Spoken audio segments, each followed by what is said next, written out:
The story begins on a very peaceful day, suddenly interrupted by an erupting volcano that shakes the entire forest, even startling a dinosaur whose mouth is drooling as it looks rather ugly. The scene then shifts to a corner where someone is sneaking through the tall grass, only to reveal a group of people armed with weapons, carefully moving into the forest. Suddenly, a huge, terrifying monster with glowing red eyes and a sinister grin appears behind one of the men. The man immediately senses the evil aura, and chaos breaks out among the hunters. They try to defend themselves with their weapons, but the monster roars ferociously and overpowers them with brutal attacks. One hunter, however, grips his sword tightly and charges forward with incredible speed. With a swift spin, he slices off the monster's tail, arms, legs, and even the claws from both its hands and feet, cutting through the grass as well. In the blink of an eye, the hunter chops the monster apart like a vegetable, the creature's blood splattering behind him, a clear display of just how powerful and fearless this handsome warrior truly is. The scene changed to the fight of the handsome warrior, already broadcasting on a big digital screen to the world of Dispatch. A man stood watching, admiring the warrior with sparkling eyes. He was none other than our boy Chansu, but suddenly, a hand grabbed his shoulder. It was his boss, shouting at him for not working and for being useless while standing there wasting time. With the sudden interruption, he was scared to death and immediately apologized to the boss. But rather than accepting his apology, the old bald boss began taunting him, saying that this is why youngsters these days are a problem, always lost in strange fantasies. He barked at him to hurry and clear out the vines, nagging the poor boy non-stop. Chansu moved quickly, his voice trembling with fear, answering yes to everything. He knew he was already leaving a bad impression on his very first day, and in his mind he kept thinking about how he couldn't afford to lose this job or get fired again, since earning money was too important.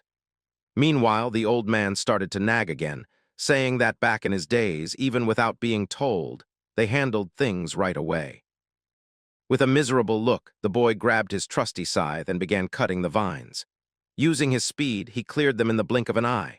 Meanwhile, the old bald man continued nagging, once again rambling about how back in his days, things were handled better.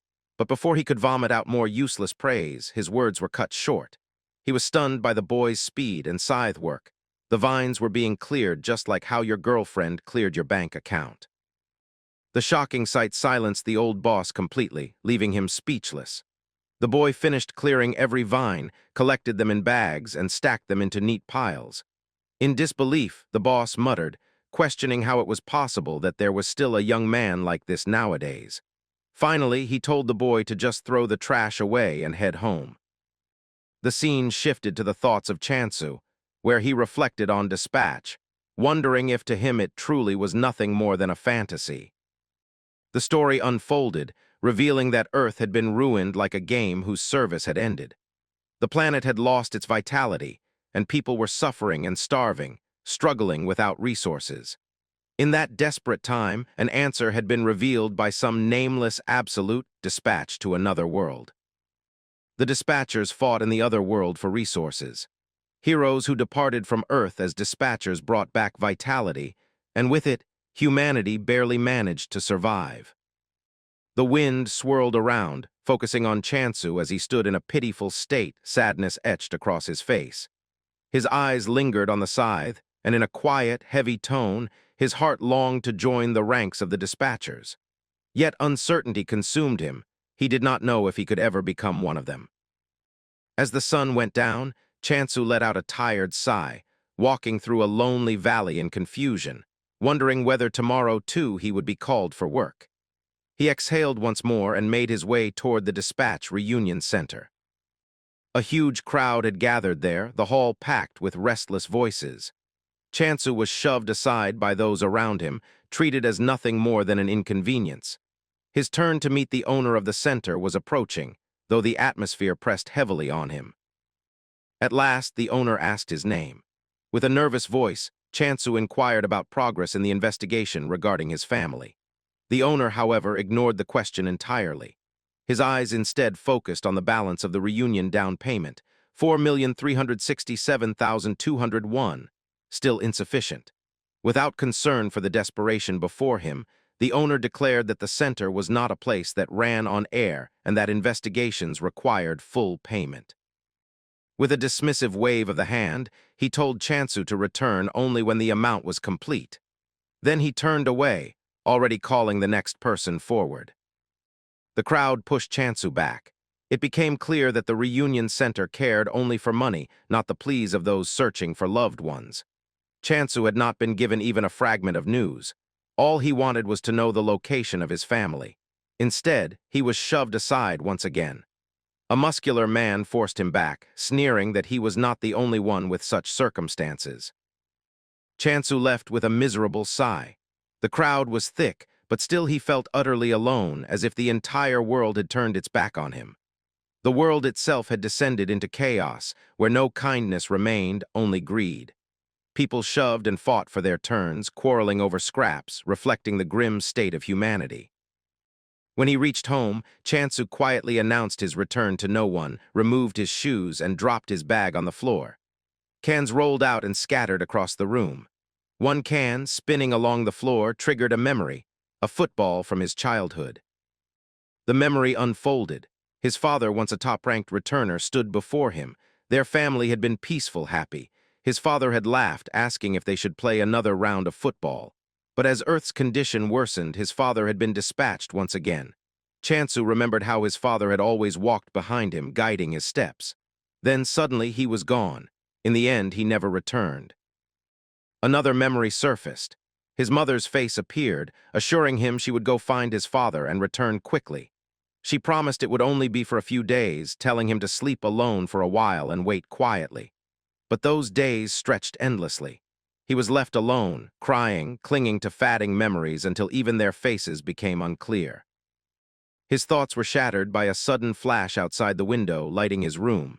Confused, he rushed forward. Through the glass, he saw a blazing trail tearing across the night sky before crashing violently into the ground. The shockwave hurled him back, his head striking the wall as he collapsed. The light vanished with a strange, ringing sound. Pain surged through him as he struggled to his feet, dazed and desperate to understand what had happened. His phone lit up. A name appeared, A, alongside a disaster alert warning of the aftermath of returner A's forced return. Another alert followed, emergency, grade 5 returner A announces retirement. Chansu's eyes widened in disbelief. He scrolled through his phone, finding a video of returner A addressing the world. In a weary but resolute voice, A confessed he had failed to protect God. Because of that failure, every dispatcher who had gone with him was lost. He had been forced to return alone, stripped of both ability and qualification to be dispatched again. The internet erupted with breaking news. The earthquake and blinding flash had been the aftermath of A's emergency return. In the broadcast, A admitted that after much deliberation he had chosen retirement. He pleaded with the world to understand, and in a voice filled with both sorrow and determination, urged humanity to protect Earth at all costs and never lose courage. Chansu stared at the screen, transfixed, his disbelief spilling into quiet mutterings. The news worsened with every headline, dispatchers, and returners vanishing one after another, Earth's population dropping below 500 million, and the grim possibility that no new returners would appear again. His chest tightened with disappointment and despair. Failure of a mission was one thing, but retirement of a figure like A, it was crushing. The sound of a doorbell broke the silence, and Chansu froze, unsettled by the sudden disturbance. Another knock followed, louder this time, echoing through the quiet room. With hesitant steps, he moved toward the door, confusion clouding his mind, for no visitor was expected at such an hour. Outside, the faint glow of a tablet screen flickered before him, and upon it appeared an unusual figure. A rabbit, not ordinary, but one that spoke with a clear voice, asking if Mr. Chansu lived there. When he opened the door, the hallway appeared empty, deepening his suspicion that someone was playing a prank. Yet the same voice sounded again, instructing him to look down. As his gaze lowered, his breath seized. Before him stood a real rabbit, alive and moving, its small body trembling as it repeated its question, nervously addressing him by name. The impossible reality struck Chansu like a storm. The creature before him was truly speaking. The rabbit steadied itself, puffed its cheeks, and with a bright and cheerful expression declared the purpose of its arrival. In a jubilant tone, it extended congratulations to Chansu, proclaiming him chosen as a dispatcher. Those words crashed upon him like thunder, leaving him frozen in disbelief. Chansu was bewildered as he wondered about what was going on and why some mysterious talking bunny was pranking him with this nonsense. But the bunny was still calm, understanding that Chansu might have been confused. So the creature took out its identity card, telling the boy that it was from the World Dispatch Support Center, confirming that it was indeed true that Chansu had been chosen as a dispatcher. If he was still suspicious, then they should move somewhere else to talk more freely. As the scene shifted, we saw that both Chansu and the rabbit were walking around in a large hallway, which was dimly lit from one side as light was coming in. The rabbit asked Chansu if he had any special skills to count on, explaining that most people had at least one of them. But Chansu got annoyed, telling the rabbit that it must know he was ineligible for dispatch because the only thing he was good at was trimming trees and flowers without any mercy, and he didn't really have anything special to show other than that.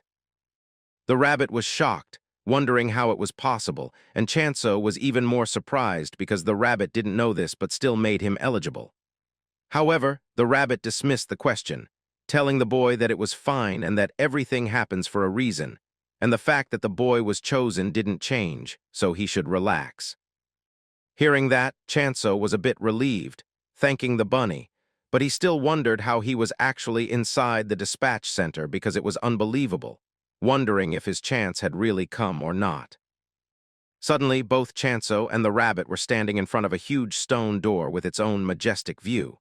The rabbit told the boy that they should head inside and keep talking.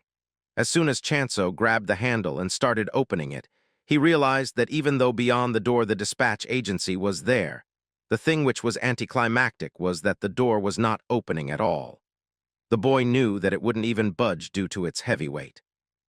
The rabbit was surprised, wondering what Chansu was doing because it was just a fancy door that wouldn't open for anyone, and the entrance was right over where the rabbit was.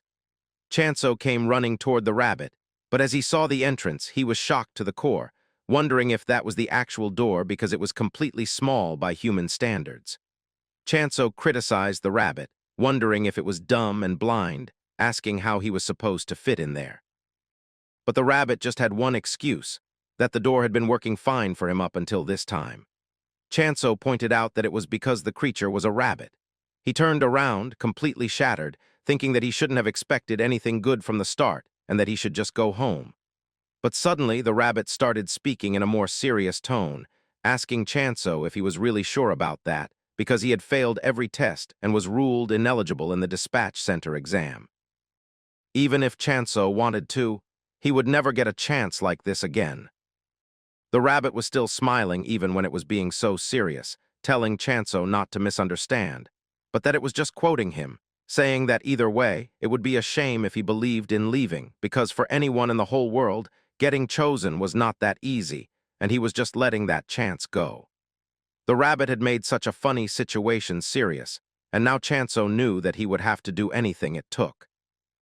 The rabbit started walking toward the small gate, and Chansu followed, not on 2 but on 4 legs. Even when he wondered what he was doing, he still decided to enter the gate like a rabbit, not even knowing what he was doing anymore. As Chansu crawled as fast as he could, the rabbit was continuously slapping the door, telling him to come fast. As soon as he entered inside, he saw a fairly big room with enough space to fit multiple humans.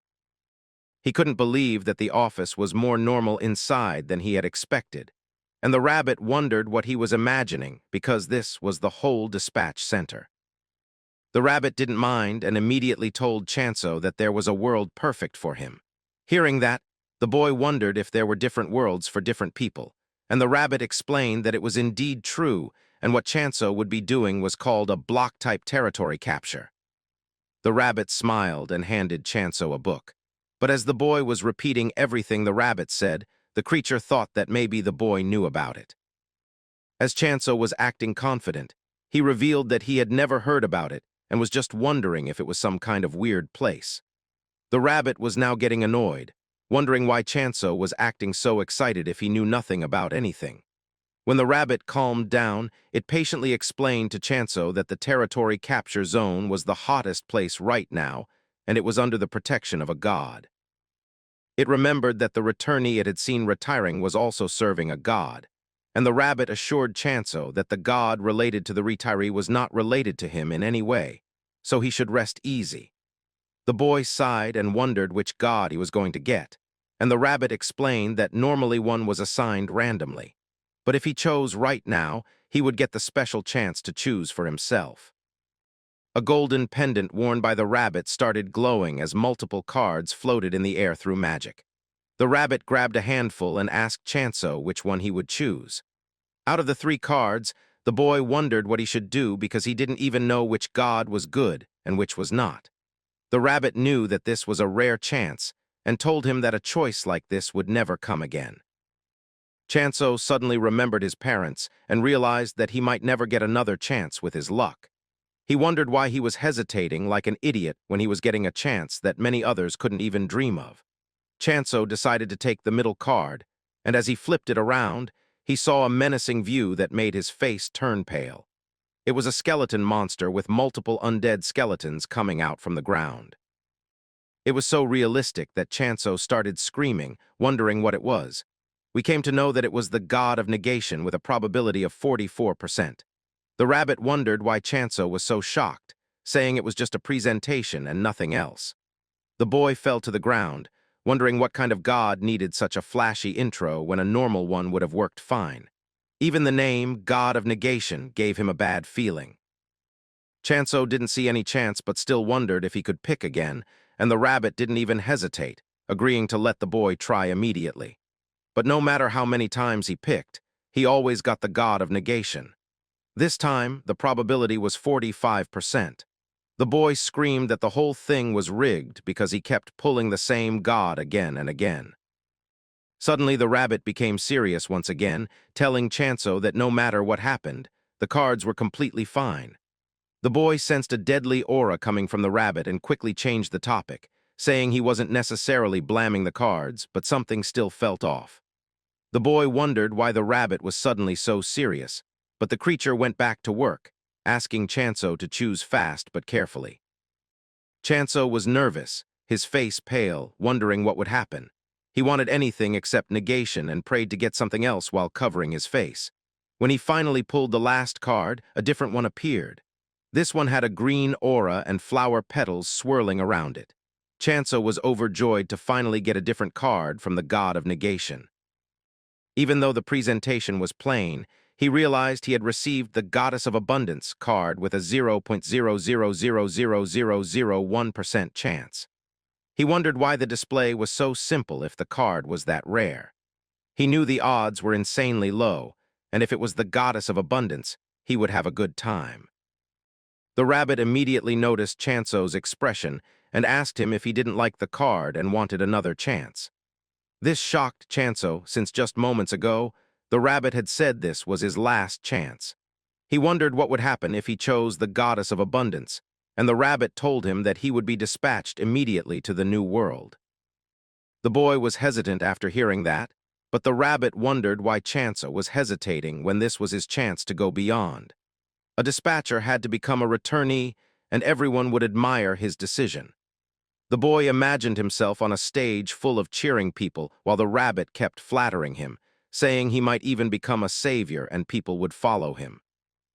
But then the rabbit grew serious again, telling Chansu to think carefully because it was a life completely different from his old one. Chansu knew that if he stayed on Earth, he would just keep running like always. He had to decide if he wanted to change his life or not. Finally, Chansu agreed. He was congratulated by the system, which told him that he now served the Goddess of Abundance. The image of the chosen god appeared, a beautiful woman with elegant yet slightly revealing attire. Everything looked magnificent. The system welcomed Chansu, and the goddess spoke to him, calling him the prospective dispatcher. As the cards started glowing and levitating, Chansu wondered if the voice he heard was the goddess herself. After seeing her, he thought that with a goddess like that, he could do anything he wanted. After activation, the boy asked where he had to go, and the rabbit flicked the air. The card transformed into a violent, volcanic portal with dark energy swirling around it. The rabbit pushed Chansu toward the portal, but he stopped, terrified. The creature asked if there was a problem. Chansu was scared because the thing in front of him didn't look safe at all. But according to the rabbit, objects didn't have moods, and if he looked closer, the portal would seem beautiful. Chansu thought the rabbit was either kind or insane because anyone could see that it looked like a deadly black hole. Still, he knew he couldn't back down anymore. Determined, he decided to enter the portal no matter how dangerous it seemed. However, before he could move, the rabbit kicked him straight into the portal with its legs. Chansu spun midair, cursing the rabbit multiple times as he disappeared into the portal, while the creature just smiled, looking forward to what Chansu could accomplish. Suddenly, a strange, static noise echoed in the rabbit's ears, asking why it had done that. The rabbit was shocked, replying that the voice shouldn't interfere because direct intervention was forbidden. The voice insisted they couldn't afford to lose Chansu, but the rabbit remained firm, saying it had followed its god's will. As the scene shifted, the system window appeared, loading. When it finished, Chansu was greeted by a message that shook him to the core. It revealed that the god's percentage on the card showed the size of their influence, not their probability. The boy was horrified. He had been completely scammed, realizing that the goddess of abundance's influence was practically nothing. Before he could process it, another portal opened, and he was thrown into a deserted land filled with intense heat and dried grass. The ground was cracked, and the trees were dead. Chansu couldn't believe he had been tricked into such a miserable situation. Crying, he watched as the system window popped up again, confirming it clearly. Goddess of Abundance, 0.0000001% influence. Chansu thought that he was so screwed that he was laughing and smiling at his stupidity at the same time, and he started looking all around at the ruins, wondering about why the rabbit told him that he was going to the Goddess of Abundance when this whole desolate landscape was anything other than abundant. But suddenly, a system notification popped in, and Chansu turned around, wondering about what was wrong with the system window again. But it welcomed our boy to the block-type territory capture world, and that the boy was the apostle of abundance, and he had to secure as many territories as possible through territory capture. Chansu was not happy because even when he was an apostle, he had to capture territories for the goddess just because her influence was that low. He decided to not waste any time and take a look around instead so that he could also find the goddess of abundance too. But suddenly, something struck his foot, and he realized that it was a sickle, wondering about what it was doing in such a desolated place, and why it was a sickle out of all things. Wondering if someone used it and threw it away because it felt familiar, which was kind of strange but still soothing. But suddenly, Chansu felt that something was behind him, and it was a huge thing, or so Chansu thought, with a glaring aura that was capable of killing anything, or at least that's what Chansu thought of a monster, wondering about why this was happening to him even when he had not even met the goddess yet, and had already encountered a monster. He knew that he could not die like this, and at least he could use the sickle to threaten the monster if the push came to shove. But just as the boy turned around swinging his sickle, he saw that the monster was actually kind of small. It was then that the boy was conscious once again as he saw a cute little hamster who was crying because of the show that our boy had put on with the sickle, squeaking like crazy and wondering if his life was coming to an end. Even Chansu wondered if this cute little thing could even be called a monster because it didn't look hostile at all, and the hamster squeaked as if he agreed to what the boy said. But suddenly, the boy turned into an evil being, thinking that even when it was small, it was still a monster, so maybe he would get something if he caught it. The hamster immediately turned pale, wondering about what the apostle was thinking, and he started dancing and crying all of a sudden, trying to somehow stop the boy from doing so, squeaking like a crazy hamster he was. And as the creature was really cute-looking, Chansu decided that he would not do something drastic because as long as this kind of monster did not swarm him in groups or do something hostile, it should be okay. The hamster finally stopped crying, knowing that he was not being slaughtered immediately, so he started jumping around and squeaking while Chansu wondered about where the creature was leaving. But in reality, we saw that the cute little hamster was actually squeaking and growling at the boy, as if telling him that he should follow. Chansu realized what the creature was trying to say, and he started running towards where the hamster was going, but still, the cute creature was so much faster than our boy, leaping bounds even before Chansu could catch up. He knew that for such a tiny thing, the hamster was super fast, and he wondered about where on earth the creature was going. Finally, after a lot of squeaking and running, the hamster stopped, and what Chansu saw was actually shocking to see in such a desolate place. He discovered water, which was really pure, and he immediately filled it inside the bottle that he brought. Chansu drank the water along with the hamster, who was licking it, and both of them enjoyed the refreshing taste of the water, as Chansu even wondered about how the water was so refreshing when the whole place was a complete desert. Even the hamster enjoyed the drink, and both of them sat down near the water spring, as Chansu started asking the hamster if he lived in this territory, because it did not seem like a great place for the hamster to live. The hamster was not saying anything, and Chansu was still throwing questions at the creature, asking him about where the goddess was, who was really, really abundant. The hamster was ignoring the boy and was looking really confused as the boy wondered about what was going on. He was licking all over his body as if cleaning something, and Chansu realized that, as expected, communication was impossible. But suddenly, the hamster remembered and started squeaking, as if telling Chansu that he would have to follow the creature once again. Both of them started running once again, but this time they took it slow, and even Chansu was curious about where the hamster was going to take him. As the scene shifted, we came to a giant tree that was almost dried up with dried leaves falling, but the tree was still standing. And Chansu wondered about how it was possible in such a deserted area. He realized that it was a really big tree, but since it was dried out, it had no fruits or flowers. It looked just like the trees back on Earth. But as the boy approached the trunk of the tree to touch it, he felt like something was beneath his feet, and he wondered about what it was.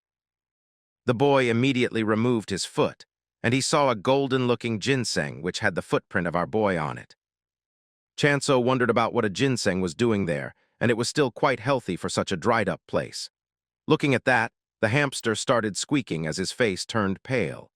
He wondered about what would happen, and the hamster immediately grabbed the ginseng, hugging it and crying like crazy, squeaking like it was the end of the world. Still, Chansu was not able to understand what was going on, thinking that maybe the ginseng was the hamster's pet. But suddenly, the system notification popped up, telling the boy that he had finally discovered the god of this area. Chansu thought that maybe the system was acting up once again because he was sure that it was all nonsense. Because if he discovered the goddess, then where on earth was the goddess? Because all the giant things he saw were actually just the tree. But suddenly, the hamster started nabbing onto the pants of the boy, squeaking on, and Chansu wondered about why the creature was doing this. The hamster was throwing its cute little claws onto the boy, while he tried to explain to the creature that he was busy right now, deciding to play with the hamster later. But then the cute little creature pointed towards the ginseng, squeaking and crying, and then acting like a goddess. And then it was as if the hamster was splattered. With everything that the hamster did, Chansu immediately realized that the shriveled-up ginseng that he put his foot on was actually the goddess, and he was the one who damaged it completely. At first, Chansu was not believing it, telling the hamster that it was impossible because his goddess was supposed to be truly abundant, and there's no way that some dried-up ginseng was a goddess in any way. But suddenly, the ginseng started having itself covered in a green light, and Chansu was not able to believe that the ginseng was actually healing itself as it was alive. But Chansu knew that the goddess he saw wasn't some lousy weed like that, and was a crazy-looking woman. But then the hamster came in with a magnifying glass on which it was written in really small letters that the image he was seeing in the presentation might differ from the actual product. It was then that he saw that he was scammed, while the hamster squeaked once again, knowing that whatever Chansu did was actually wrong.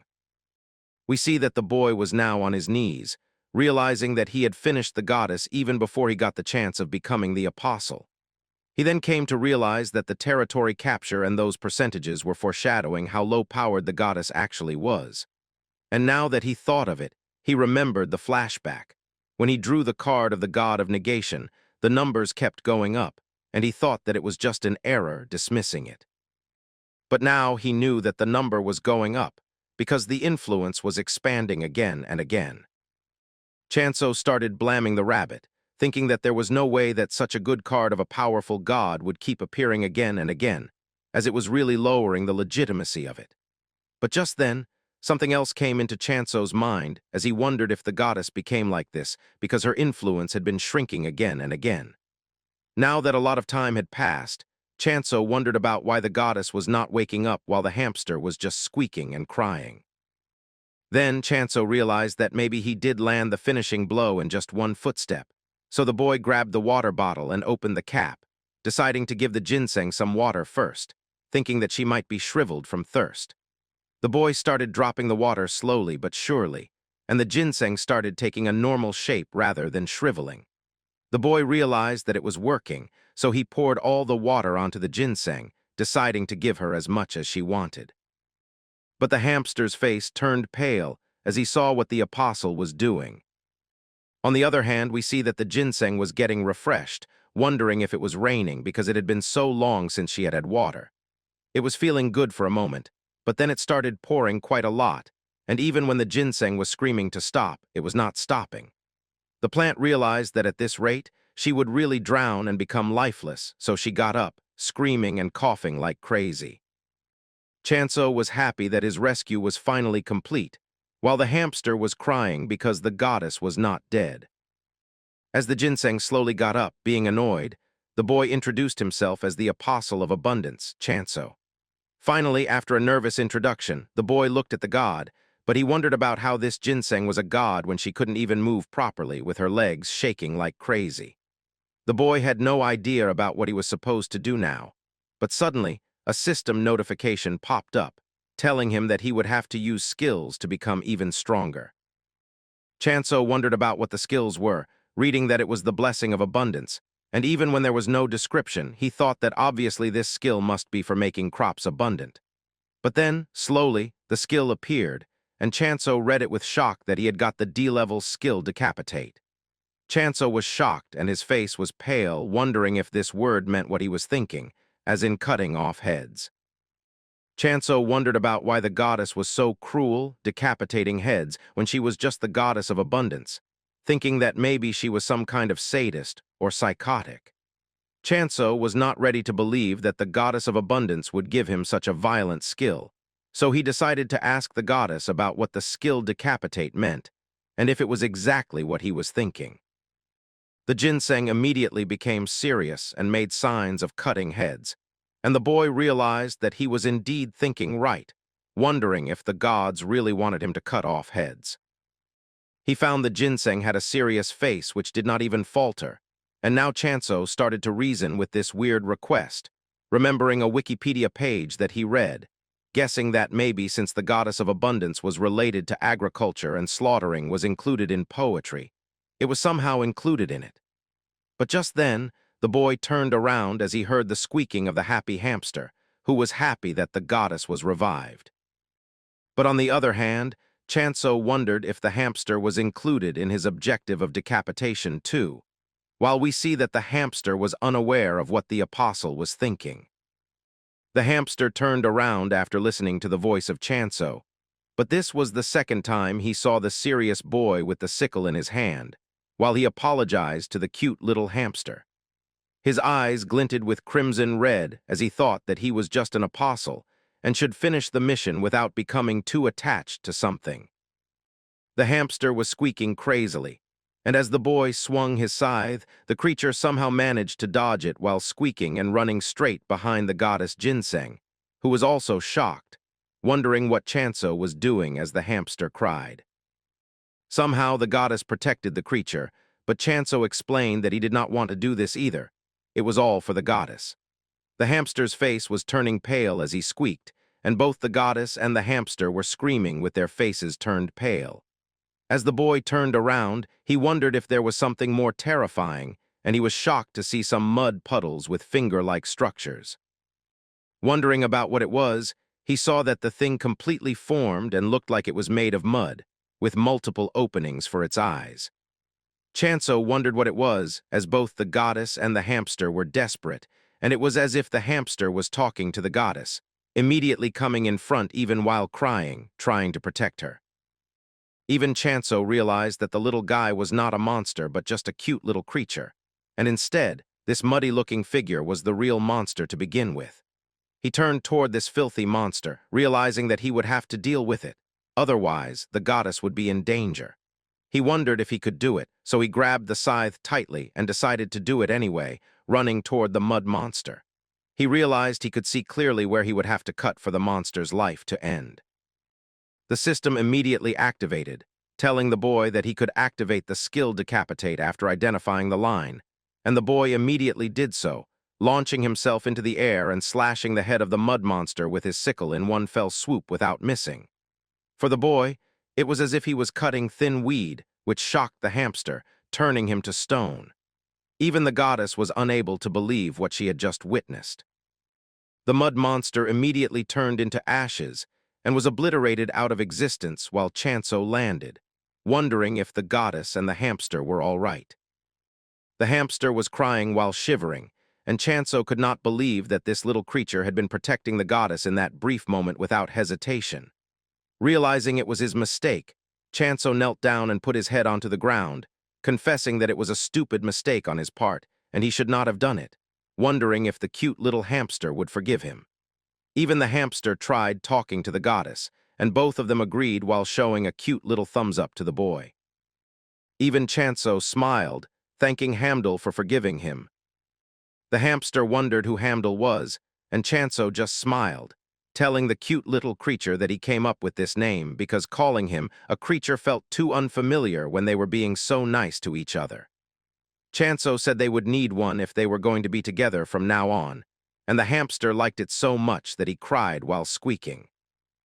Both Hamdul and the goddess danced around while a system notification popped up, and the boy turned around, wondering why the system kept appearing behind him rather than in front. The system told him that the head of the monster would automatically be teleported according to the skill's effect, and a status bar showed that Chansu had slain an immortal demon out of an unidentified number. The boy realized that the monster's name was Immortal Demon and wondered why the name was so terrifying for its difficulty. The system told the boy that the teleported tribute now belonged to the goddess, and as Chansu turned around, he noticed that somehow the ginseng's color had gotten brighter and its skin had become smoother. The boy wondered if the goddess would return to her beautiful form if he kept doing this, and motivated, he bid farewell to the goddess and started running toward more monsters with Hamdul. As the scene shifted, we saw that Chansu had come to a really murky-looking place full of immortal mud demons crawling toward him after sensing his presence. Suddenly, a system notification popped up, telling Chansu that unidentified points existed and could be used to utilize the world system, but could not be traded between individuals. Chansu wondered what it was, while even the hamster looked at the system window which was visible to him. He realized it seemed like a good thing, so he decided to deal with the mud monsters first because they were annoying, and even the hamster was scared of them.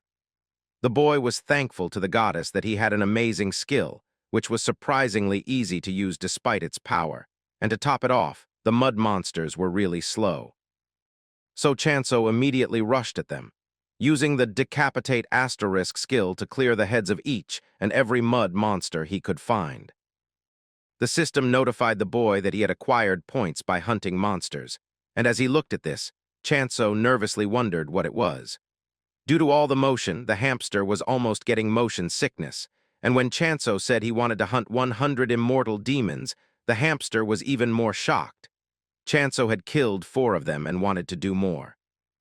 After the hunt, as he returned to the tree once again, the hamster was full of pride, holding his head high and squeaking brightly, as if he was telling the goddess about what the boy did to those immortal demons.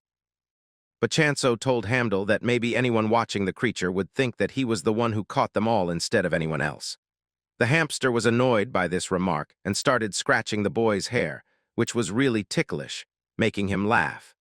As Chansu normalized, He wondered why the monster was called the immortal demon when it was way too easy to kill to be called immortal. But as Chansu was walking, he didn't think much about it, guessing that maybe he would find out more about these monsters if he kept hunting them. Meanwhile, the goddess was sitting near the tree, looking even shinier and glossier than before due to all the monsters hunted by Chansu.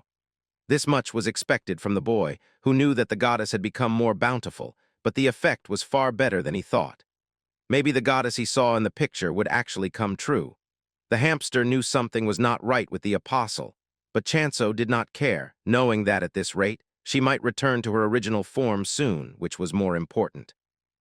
Just then the goddess started walking. Her legs were no longer wobbling, and Chansu guessed that she wanted to say something. The goddess came near the giant tree that was present there, standing and calling out to the apostle while signaling upward. Chansu realized that he should lift Lady Ginseng, and as soon as he did that, the goddess immediately touched the tree. When nothing happened, she wanted Chansu to also put his hands on the tree trunk. The boy was curious, wondering what would happen, but as soon as they placed their hands on the tree, a system notification asked Chansu if he wanted to use his skill * blessing of abundance on the tree, since all blessings consume points. Chansu wondered what the * blessing of abundance was, but then he decided to use it, shocking both the hamster and the goddess as a green aura surrounded his body from top to bottom. It was as if Chansu was surging with energy. He decided to use all the points he had earned from hunting the monsters, pouring them all into the tree and filling it with green natural energy. As Chansu was becoming imbalanced, he grabbed onto the goddess like crazy, almost choking her. After the blessing was finished, the twisted tree that had been standing all dried up was now full of greenery, with fresh leaves and lush branches along with a dense bark strong enough to hold for generations. The whole tree was filled with delicious-looking apples that were truly abundant, and the atmosphere suddenly changed as cherry blossoms began falling. Chansu wondered what he had done. He had just poured in some points he had gained, but this much abundance had immediately appeared. Even the goddess was shocked, and the hamster was also surprised, having never seen something like this before.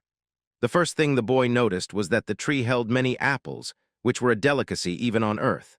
Chansu had never seen one back on Earth, wondering if apples were always such big and heavy fruits. The boy wanted to try one right away, but first, he decided to offer the first harvest to the goddess of abundance instead. Lady Ginseng was happy as she grabbed the apple slowly, feeling it, but then she turned serious and tried to do something. Chansu didn't care, only hoping that the goddess would regain her former appearance soon, thinking that maybe her current form was also pretty in its own right. But slowly, Chansu noticed that the apple he gave to the goddess was shriveling up as she absorbed it. It was as if a demonic force had possessed the apple, making it look like something out of a Death Note world. After the absorption was complete, the goddess left the shriveled apple and burped before returning to normal once again. For Chansu, this was traumatizing, as he wondered how the goddess could absorb such a beautiful apple without mercy. Chansu immediately grabbed as many apples as he could, knowing he had better not get on her bad side. As they gathered apples, Chansu asked the hamster if maybe they should eat too after listening to the goddess. Meanwhile, as he tasted some apples, Chansu wondered why a god who granted such a terrifying skill like * decapitate was the god of abundance, realizing he couldn't let his guard down because the goddess was dangerous. Even though he didn't want to lower his guard, he tasted the apple for the first time and decided it was delicious, sharing it with the cute hamster. The apple was so incredibly delicious that it didn't seem like an apple at all, even though Chansu had never tasted one on Earth. As both the hamster and the boy ate to their hearts' content, the ginseng watched them from behind the tree, nervous. We saw that even the goddess could speak her own language, wondering how Chansu had defeated monsters and grown a giant tree in just one day, something comparable to a miracle. The goddess wondered where a monster like Chansu had even come from. The scene shifts, and we get another flashback where we come to know that the faction responsible for food supply was actually called Abundance, which was famous for its high-quality crops. This faction was far from weak, but once the Negation faction began absorbing other factions, Abundance had no choice but to flee to survive. The Abundance faction shut down its trade and started hunting monsters, but their forces were not built for battle since they were farmers instead. Slowly losing their lives at the hands of the monsters, they couldn't win a single fight. As a last resort, the Abundance faction started altering their basic skill harvest and turned it into Decapitate. Even then, they couldn't save the Abundance faction from collapse because negation was just that powerful. Decapitate wasn't even a real combat skill. It was meant for emergency use in cutting off monsters' heads. It was merely modified to bring back the heads of dead animals or monsters. In the present, the goddess Ginseng was horrified, thinking that even though Abundance and warriors didn't mix, Decapitate was the best they could manage. If someone were insanely strong, even Decapitate would work like a charm, and maybe that monstrously strong guy was actually Chansu. As our boy turned around with his sight, the goddess imagined him as a serial killer who only thought of killing. Looking at him, the lady was shocked, but on the other hand, Chancellor just wanted to ask for some more apples. The goddess couldn't disagree with anything the boy said, knowing that it was dangerous for her. She wondered how a kid like this had ended up in the Abundance zone. Just then, she had another naughty idea, thinking that no matter what, Chancellor was hers to claim now and no one could separate them. But as the goddess was looking at our boy, Chansu wondered what the goddess was doing and if she needed any help. The goddess, in her ginseng form, just hugged the boy's leg because that was all she could manage for now, deciding that she wouldn't hand Chansu over to anyone else no matter what. As she hugged him, Chansu thought that maybe the goddess was now going to absorb him instead. But that horror never came true. The scene shifts to evening time. The boy was holding a basket full of apples as he came near the altar where the goddess was already asleep. He knew she must have been really tired after growing a single giant tree all by herself with his help due to her low influence. Even the hamster had a long day, so Chansu thought maybe he should sleep too. As they were playing together cutely, suddenly thunder struck a distant area. The boy wondered what it was, feeling afraid. As he turned around, he saw that the goddess was still asleep but wondered why there were thunder noises all over the place. After not finding any source for some time, Chansu thought maybe he had been eating nothing but apples, and that the thunder was from his stomach instead since apples alone wouldn't cut it. Suddenly, a system notification popped up, telling Chansu that a delivery event was now in progress. Now that the boy remembered the guidebook, he realized that delivery made sense because there were so many people coming to different worlds from Earth. But Chansu still wondered how they'd know where to deliver the goods without an address. The hamster yawned, clearly tired, and the boy decided they should sleep and think about it the next day. Chansu gathered multiple leaves and made a bed for the goddess and the cute hamster using fluffy-looking leaves. The scene shifts again to the next day, but this time to Earth. There was a huge building called the Shrine of Cycle. Inside the building, a woman walked fearlessly while multiple men were scared of her, wondering what was going on. Inside a cabin, another man was writing something in a notepad when the woman suddenly entered, making him blush and wonder what she was doing there instead of handling her delivery. The lady immediately asked her senior if he was messing with her. At first, the man didn't understand what she was talking about and tried to calm her down, but the lady projected a paper in her hand, telling him that she had already sworn, and now the paper didn't even make sense. We come to know that this lady was named Sujin, and she was screaming at her senior for sending her to an off-limits zone for a 3-day, 2-night business trip, even though the man knew Sujin wasn't getting paid for it. It was just a free shipping event, and the customer only wanted apples, no money at all, in exchange for more apples, which was a very strange request. Sujin wondered if the request was genuine and why her senior had given her this job if she hadn't done anything wrong. The man explained that Sujin had done quite the opposite. She was too passionate about work. He told her that while her dedication was admirable, overdoing it continuously would wear her body down. She should use this trip as an excuse to rest properly. The senior knew that if Sujin stayed in the office, she'd dive right back into work, so she should clear her head and enjoy the free trip. But Sujin wasn't buying his sweet talk, knowing full well that the manager was sending her because there was no one else available, disguising it as a holiday. The man didn't deny it but gave her a shoulder massage, telling her to go do the job because she might stumble upon a hidden realm. Sujin got more irritated, thinking there was no way she'd find a hidden realm when even professionals couldn't.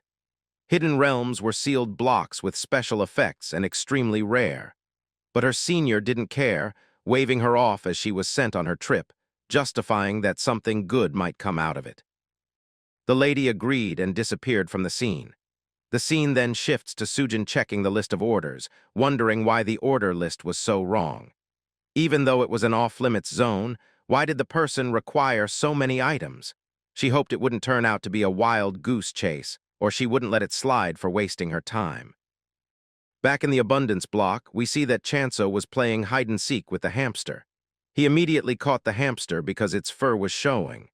The hamster had been hiding behind a bag full of apples, eating some while making a lot of noise. Because of all those squeaks, Chansu easily found him and saw a half-eaten apple. Chansu acted like he didn't know the hamster's location, while the creature knew it had been found. Chansu grabbed the hamster with both hands as it squeaked in protest, upset that it lost the game. Chansu, both angry and amused, scolded it for gnawing on the apples because otherwise they wouldn't sell. The hamster's cheeks were being pulled as Chansu explained that the apples were meant for trading, and the delivery was coming soon, so it shouldn't ruin them. Meanwhile, the goddess just listened as Chansu spoke. He thought that since the delivery person was coming all the way to the desolated abundance zone, he couldn't make a bad first impression. From the delivery event information, Chansu had learned that the world he was in was divided into territories called blocks, which were true to their names. These block-type territories had grand summoning events always in progress. Even though they looked like normal land, their edges shimmered like walls that players couldn't pass through. To move between blocks, one needed a transfer ticket given once per day. However, since there was nothing nearby, he knew that 1 or 2 tickets wouldn't be enough. He had already tested them and found that the nearest village was almost a week away. It wasn't worth it. Chansu realized he was almost living on apples alone and found it crazy that the delivery only took 2 days, even when he had no clue what trick the delivery people used. Still, he didn't care as long as a sleeping bag arrived. A bed would be better, but he knew not to demand too much in his situation. He also wanted a cushion for the goddess, though she disagreed. Chansu thought he should keep raising the goddess's affection toward him, or he'd end up a mummy somewhere. Suddenly, he heard a rumbling noise and grabbed his sickle, realizing that monsters were approaching. He found it strange that the monsters he defeated seemed tied to the delivery. Since yesterday, they had been coming to him on their own without any reason. Chansu found them annoying, just as their name implied. They weren't undead, but more like revived soldiers. Either way, he had to deal with them because so many monsters near the safe house wasn't safe. The boy jumped with his weapon in hand, immediately using decapitate and slashing the heads of every monster he saw. One was left in the rear, trying to cast magic spells, but failed. The boy noticed it used solar energy and realized it was getting faster. He wondered if monsters could get stronger the same way skills did. Then he jumped toward the immortal mud demons, hacking and slashing through all of them as they advanced. He used decapitate again and again, cutting every head he could find. Even as more monsters appeared, their speed barely improved. Their viciousness remained, making him wonder why they were still so easy to kill. Meanwhile, all of this was being witnessed by none other than Sujin, who wondered who she was seeing. The lady, wearing flying boots, had entered the zone and thought both the boy and his hamster were monsters themselves, able to kill immortal demons so easily. She imagined them as vicious beings who enjoyed the killing. As Sujin flew closer to make the delivery, her small winged shoes kept her steady in the air. She watched with sharp, focused eyes as Chansu and his hamster effortlessly took down the immortal demons, both of them grinning with a playful, almost mischievous look. She couldn't help but think how strange it was. There was a time when the immortal demon had been a prized target for hunters. Defeating one earned far more points than ordinary monsters, drawing in adventurers looking for easy rewards. But the creature always revived. Each time it returned, it grew stronger, and anyone it chased would eventually be cursed and collapse. Over the years, people gave up on hunting it and began avoiding it altogether. While Chansu was busy defeating all the immortal demons, Sujin couldn't help feeling nervous. She wondered what kind of person he was to face a ghoul so boldly, without any fear of the consequences. As she watched him more closely, she noticed something strange. He didn't seem to be using any techniques to purify the curse. That made her think he might be a sword master. But then she grew confused. If he really was that skilled, why would someone like him waste time picking apples? The thought made her more cautious. She decided it would be best not to provoke him at all. Who knew what someone that powerful might do if offended? With that in mind, she carefully flew closer to him. After defeating the immortal demons, a glowing green panel suddenly appeared in front of Chansu, displaying the points he had earned. He mentally noted that his points were increasing by 5% each time. He had already gained a total of 10%, which made him think ahead. Since blessing apples cost 1,000 points each, his current resources would easily let him manage around 100 apples in a single day. Sitting on his shoulder, the hamster also grinned happily as the points rolled in. His eyes then turned toward a nearby temple, its spire shining faintly in the light. In that moment, he finally understood why the temple was built in such a remote place. The location itself was a goldmine for earning points. Just then, Sujin landed gracefully and gave a polite bow. She called out Chansu's name from behind, pulling him out of his thoughts.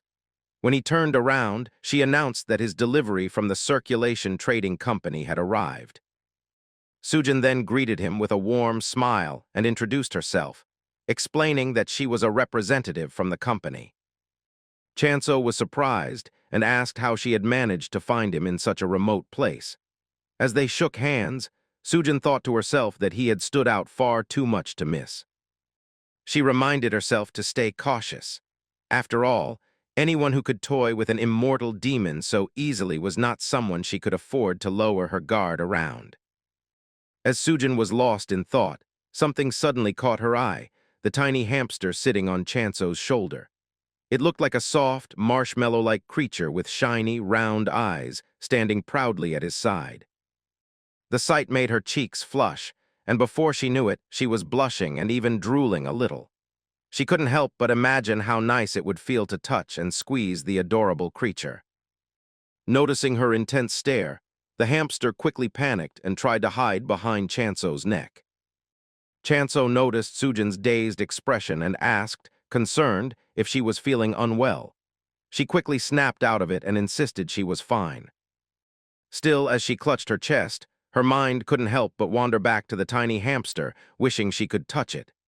Chansu, meanwhile, insisted that it was time to head off, but Sujin couldn't resist sneaking glances at the little creature, still longing to pinch it. They walked toward the apple tree, though Sujin was still distracted by the hamster. Suddenly, her attention shifted to the air, thick with the sweet scent of ripe apples. Chansu smiled with satisfaction and remarked that the apples had grown beautifully. Sujin was impressed by the size and fragrance of the massive tree, silently wondering if it could really be an apple tree at all. Seeing her, Chansu offered her one to taste. She eagerly accepted the apple, holding it in her hands with surprise. Not only was the tree huge, but the apples themselves were enormous. She wondered if such a big fruit might be bland inside, thinking it might look impressive but taste ordinary. The moment she bit into it, juice burst from the apple, and her expression instantly turned to astonishment. The flavor was far beyond what she expected, sweet, yet perfectly balanced with a pleasant acidity. Impressed, she quickly devoured the apple, mentally calculating its value. Each one could easily sell for 50,000, maybe even 100,000 gold. Before long, they found themselves in the middle of a negotiation. Sujin explained the current selling price, repeating that each apple went for 2,000 gold. When Chansu confirmed this, she immediately declared the price absurdly low. Chansu misunderstood at first, thinking he might have pushed the price too high, and noted that some shops did sell apples cheaper. He asked how much she thought they should charge. Sujin held up 2 fingers. Looking at her gesture, Chansu muttered that 200 seemed a little low. Sujin quickly interrupted, insisting that each apple should go for at least 20,000 gold. Hearing that, both Chansu and the hamster nearly freaked out, shouting, 20,000 gold. Sujin continued, explaining that if they supplied more to upscale department stores, the price could even exceed 30,000 gold per apple. Sujin stayed quiet, carefully weighing her options. She knew she could downplay the apples' value to make a quick profit, but she also realized the risk of deceiving someone who might become an important business partner.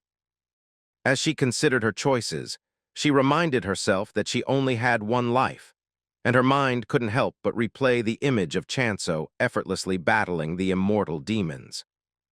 Sujin explained that these weren't just ordinary apples.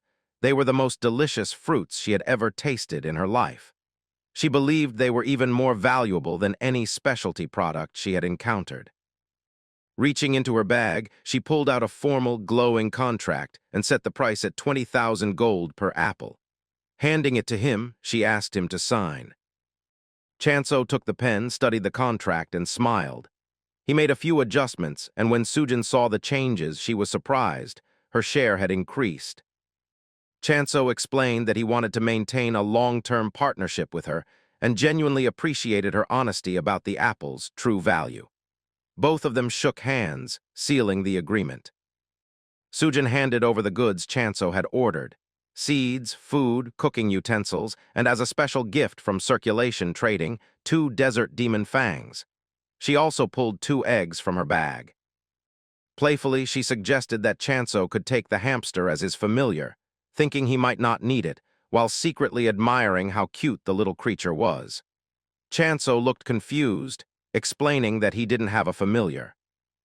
Sujin noted that the hamster seemed too friendly to be just a monster, and apologized if she had misunderstood. Chansu clarified that the hamster was not a familiar and asked her to explain further. Sujin proceeded to explain that the strength of a familiar depends on how many points are infused into its egg with blessings. She warned that overdoing it could break the egg, and that once it starts trembling intensely, it's best to stop.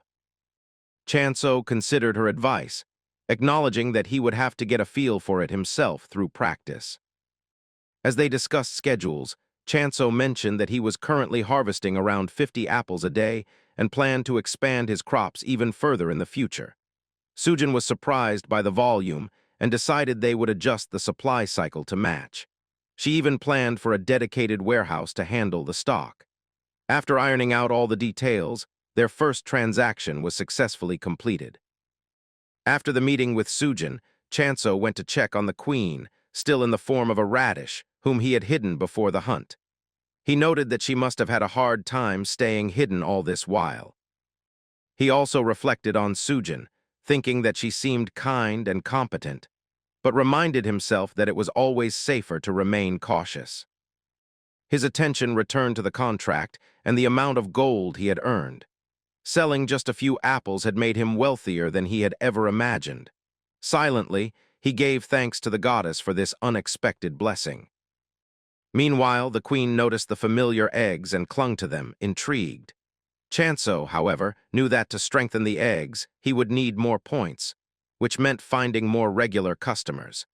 He reflected that the only monster he had fought so far was the immortal demon, yet things were going far better than he had expected. Thinking back on everything that had happened since he arrived, he felt no fear. On the contrary, he was genuinely excited for what lay ahead. The scene shifted to the office of the Circulation Trading Company, where Sujin sat with her boss, one of the apples she had brought spread out in slices on the table. They discussed Chansu, speculating whether he might be an apostle, a follower, or someone involved in alchemy. Sujin clarified that he was Korean and that his influence seemed tied to war or violence, or perhaps he was unaffiliated. Her boss nodded, pointing out that all apostles were Korean, so it wasn't unusual. He remarked that someone like Chansu, who could raise creatures in a combat faction, made sense. Sujin, trembling, added that with nothing but a rusty sickle, he had cut down hundreds of immortal demons, always aiming for their heads. Her boss, eating the apple slices one by one, suggested that Chansu might be training with handicaps to become a sword master, and advised her to focus on concealing him rather than guarding him. Sujin agreed, but as her boss reached for the last slice of apple, she grabbed his hand, interrupting him mid-discussion about selling apples to department stores. They ended up playfully fighting over the final piece. The scene then returned to Chansu, who was using his points to bless the eggs. He wondered aloud what kind of familiar he would get, referring to it as a child. As the egg began to glow intensely, cracks spread across its surface, drawing both their attention. Chansu speculated whether the creature inside would be cute or hardworking. Leaning closer, they watched as the shell split with a sharp crack and a beam of light burst forth from within. It was an SSS-rank familiar, patient. From the broken shell, a chick emerged. It was unusually large for its kind, fluffy, and bright-eyed, but still clearly just a chick. Chansu stared at it in disbelief. He couldn't help but replay the fact that he had spent 120,000 points on this egg. For that price, he had expected something majestic, a divine beast, a fierce guardian, maybe even a legendary creature. Instead, he was staring at what looked like a regular baby chicken. Meanwhile, the chick wandered around and began bowing toward the goddess, completely unaware of his disappointment. Disappointment washed over him. He had hoped for a reliable companion that could support him in his future plans. Instead, all he saw was potential poultry. A dry thought crossed his mind that if nothing else, he could always raise it and eat it later. It had been ages since he'd last tasted chicken. Even so, the feeling of letdown lingered. After spending 120,000 points, ending up with just a chick felt like a cruel joke. Despite his doubts, he decided to give the chick a name, though he reminded himself not to get too attached. Sitting down, he introduced himself to it and chose the name Ari. Before long, the chick pointed toward another egg that had started to crack. Chansu turned to it with a spark of hope, a small smile forming as he silently wished that this time, a hardworking familiar might emerge. When the shell finally broke, however, a tiny piglet appeared, sitting calmly and letting out a cheerful oink. Chansu's expression shifted between disbelief and resignation. Without much thought, he quickly named the piglet Doji. Frustration started to build inside him. He couldn't understand why his servant beasts kept hatching as potential food ingredients rather than useful companions. What was supposed to be the exciting promise of getting powerful familiars was beginning to feel more like a scam. Then something completely unexpected happened. Both the chick and the piglet lowered themselves respectfully, bowing before the goddess. They introduced themselves to the goddess of abundance as her 10th and 12th vassals, the chick still wearing bits of eggshell on its hips, and the piglet with a piece stuck to its forehead. The goddess sat on a rock before them, her expression heavy with sorrow. She admitted that it had been a long time and asked for their forgiveness, expressing regret that she hadn't been able to protect them until the very end. The chick quickly stepped forward to comfort her, insisting that it was they who had failed in their duties, not her. The piglet, eyes brimming with tears, declared its determination to help restore the goddess to her true, beautiful form. The goddess expressed her gratitude, but immediately issued a warning. She explained that they needed to be careful around her apostle, Chansu. He did not yet know their identities as her vassals, and if he deemed them useless, he might sell them, or even eat them. Hearing this, both the chick and the piglet shuddered, imagining Chansu with a menacing look, pondering what to do with them. The goddess then advised them to behave and look presentable for him until he learned how to communicate with them. The piglet trembled, nervously wondering if the goddess's warning could really be true. The chick, however, stayed more optimistic, sighing as it reasoned that their apostle seemed fairly clueless. Together, they decided to keep a close eye on him for the time being. The next morning began like any other on the farm. Chansu stretched and got ready for his routine, greeting the immortal demons as he went. One by one, he sliced their heads, playfully wishing them good morning and calling them his dear customers as he continued his work. The sharp slicing sounds cut through the air, unexpectedly waking the chick and the piglet. The sleepy chick asked what all the noise was so early in the morning, while the piglet, still half asleep, mimicked the sound. As they opened their eyes, both of them freaked out when they realized that the terrifying noise wasn't some monster or disaster. It was just Chansu slicing the immortal demon heads. When Ari realized that the skill Chansu had used was called decapitate, Her feathers practically stood on end. Doji swallowed hard, his eyes watery and full of fear. As Chansu sliced off the head of one of the demons, it landed near them. Seeing it, both of them started trembling. Ari recalled how Chansu had looked at them the day before, almost as if he were licking his lips, and shared her thoughts with Doji. Doji hesitated, unsure if he believed it, but Ari was convinced.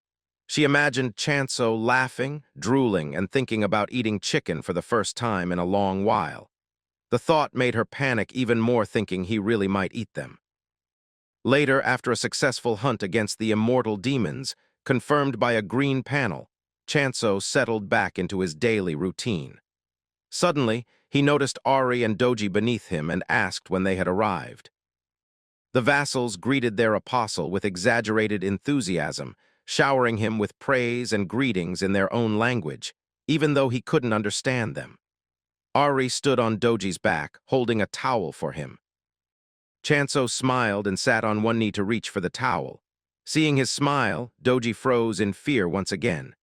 Chansu thanked them warmly, calling their gesture thoughtful, and then used the towel to wipe himself. The scene shifted to Chansu handing out food generously. The piglet accepted it eagerly, unable to hide its excitement. Ari, watching silently, scolded the piglet in her mind, reminding it to maintain appearances instead of acting greedy. Chansu, clearly amused, praised the piglet's healthy appetite and encouraged it to eat as much as it wanted and grow big. As he watched Doji eat, a mischievous idea crossed Chansu's mind. He wondered if feeding the pig eating fruit might make the pork tastier, smiling at the thought of grape-fed pork becoming a delicacy. Ari overheard him and scolded the piglet, warning that it would turn into apple-scented pork belly. Chansu then turned to Ari and offered her a plate of apple slices. The delicious aroma made Ari drool, and she immediately thought that Chansu must have spent at least 500 points on the apples, a sum that a normal apostle could earn in an entire day. Nervously, she hesitated, determined not to fall into a trap. Chansu noticed with interest that Ari might not like apples and seemed far pickier than Doji. Thinking quickly, he put out a bowl of grains instead. Ari's eyes lit up at the sight, and she began to drool, thought that she wasn't like Doji and wouldn't get turned into fried chicken. Still, she couldn't resist her hunger and quickly started eating the grains. Life on the farm settled into a steady routine. Under Chansu's direction, Doji plowed the soil while Ari planted black beans. The earth was tilled, watered, and then blessed with the goddess's power. The process was so quick and efficient that Chansu turned it into a short 3-minute farming lesson, showing how simple everything had become with divine blessings. Silently, he acknowledged that the goddess's aid made the work far easier than it should have been. When the first harvest arrived, Chansu noticed Ari staring at the black, shiny beans, clearly drawn to them. He wondered if chicks were naturally attracted to shiny objects while reminding himself that they weren't crows. Before giving the beans to Ari, he remembered that the first harvest was always reserved for the goddess. The goddess eagerly jumped forward, holding the bowl filled with beans in both hands and absorbing them instantly. Chansu still hadn't grown accustomed to the way the goddess consumed offerings. It struck him as very strange. Later, as Chansu handed out the beans for everyone to eat, he mentioned that they would be planting potatoes and sweet potatoes next. Doji responded with eager delight, happily munching on the beans and admiring how tasty they were. Chansu recalled the previous meal, noting that Doji always ate well, but Ari wasn't much of a light eater. The hamster on Chansu's shoulder gestured for him to look at Ari, and eventually she gave in to her hunger as well, devouring the beans. After finishing their meal, both Doji and Ari lay down, burping contentedly. Ari, however, couldn't shake the thought that she might be doomed. Chansu, with the hamster perched on his shoulder and giving a thumbs up, was genuinely pleased to see them eating so well. He resolved to grow even more varieties of crops for them in the future. Suddenly, he remembered that the apples were scheduled to go on sale that day, and began wondering how the sales were going. Meanwhile, at the department store, preparations were nearly complete. The display was ready, with only the apples left to be placed. Sujin's boss stood back, observing the crowd, noting that no one had made the first move yet. The packaging was elaborate and luxurious, proudly displaying the bold name Emperor Apple with gold dust sprinkled over it and winter bird feathers for decoration. Each apple was priced at 200,000 G, which seemed to intimidate potential buyers. Free samples weren't allowed, leaving Sujin's boss anxious about how to attract customers. Meanwhile, the people in the crowd whispered among themselves, wondering why an apple could possibly cost so much. Unexpectedly, the staff began thanking someone for a purchase. Sujin's boss leaned forward, trying to see what had happened, while his junior pointed out the stock. They were all gone. Confused, the boss asked how that was possible, since there had been stock just a moment ago. The junior explained that a single customer had tried one apple and ended up buying the entire inventory. One of the staff added that the recipient had signed the name Rohan. The crowd erupted in shock and excitement as they processed the enormous sale. People quickly realized that Rohan had just bought out the entire stock and began murmuring excitedly among themselves. Suddenly, the boss recognized him. It was Rohan, the legendary sword master, pioneer of handicap training, and a figure admired across the land. Rohan walked away with a bag full of apples slung over his shoulder, happily munching on one and admiring how tasty it was. People gathered in disbelief, whispering and guessing what it all meant. News spread quickly through the district. Sujin's boss thought Rohan buying all their apples would just create a small buzz, but soon a breaking news report announced that the sword master's training food had been revealed. Apples, the daily staple of Rohan's legendary regimen, were now on the market. Online, people began speculating whether eating apples could make them sword masters too. When Sujin's boss saw the article, he panicked, wondering what kind of headline that was and how anyone had thought it was a good idea to publish it. Merchants all around were already scrambling to respond. In his office, Sujin's boss Ryu Wan's phone started ringing non-stop. People kept asking if apples could really make someone a sword master. Frustrated, he shouted that of course they couldn't and that the assumption was ridiculous. More calls followed, each filled with similar nonsense. Meanwhile, a huge surprise order of 100 boxes of apples. Ryu Wan yelled that it wasn't that simple, but by then it was too late. The apple craze had officially begun. Meanwhile, far from all the chaos in another world, a week had already passed since Chansu's arrival. Life there was peaceful and plentiful. Hamdal, Ari, Doji, and the goddess were enjoying black beans harvested from the farm, while Chansu, wearing an apron, said that now that their meal was ready, it was time for him to prepare his own food too. The table was neatly arranged with utensils and fresh vegetables. Picking up a potato and a sweet potato, Chansu remarked that they were just as delicious as the apples. He began peeling the potatoes and chopping the vegetables, carefully preparing all the ingredients. As he started cooking in the pan, his skill became clear in the way he handled the food and controlled the flame with ease. Hamdal the goddess and his familiars watched in admiration, clearly impressed by his talent. Doji, the piglet, stared at him with shiny eyes, drooling as the delicious smell filled the air. He muttered that the food wasn't for them and reminded them that they had just eaten, but everyone ignored him completely. Doji kept pleading with wide, sparkling eyes, refusing to back down. With a sigh, he finally gave in and offered Doji a bite. The piglet eagerly ate it straight from his hand.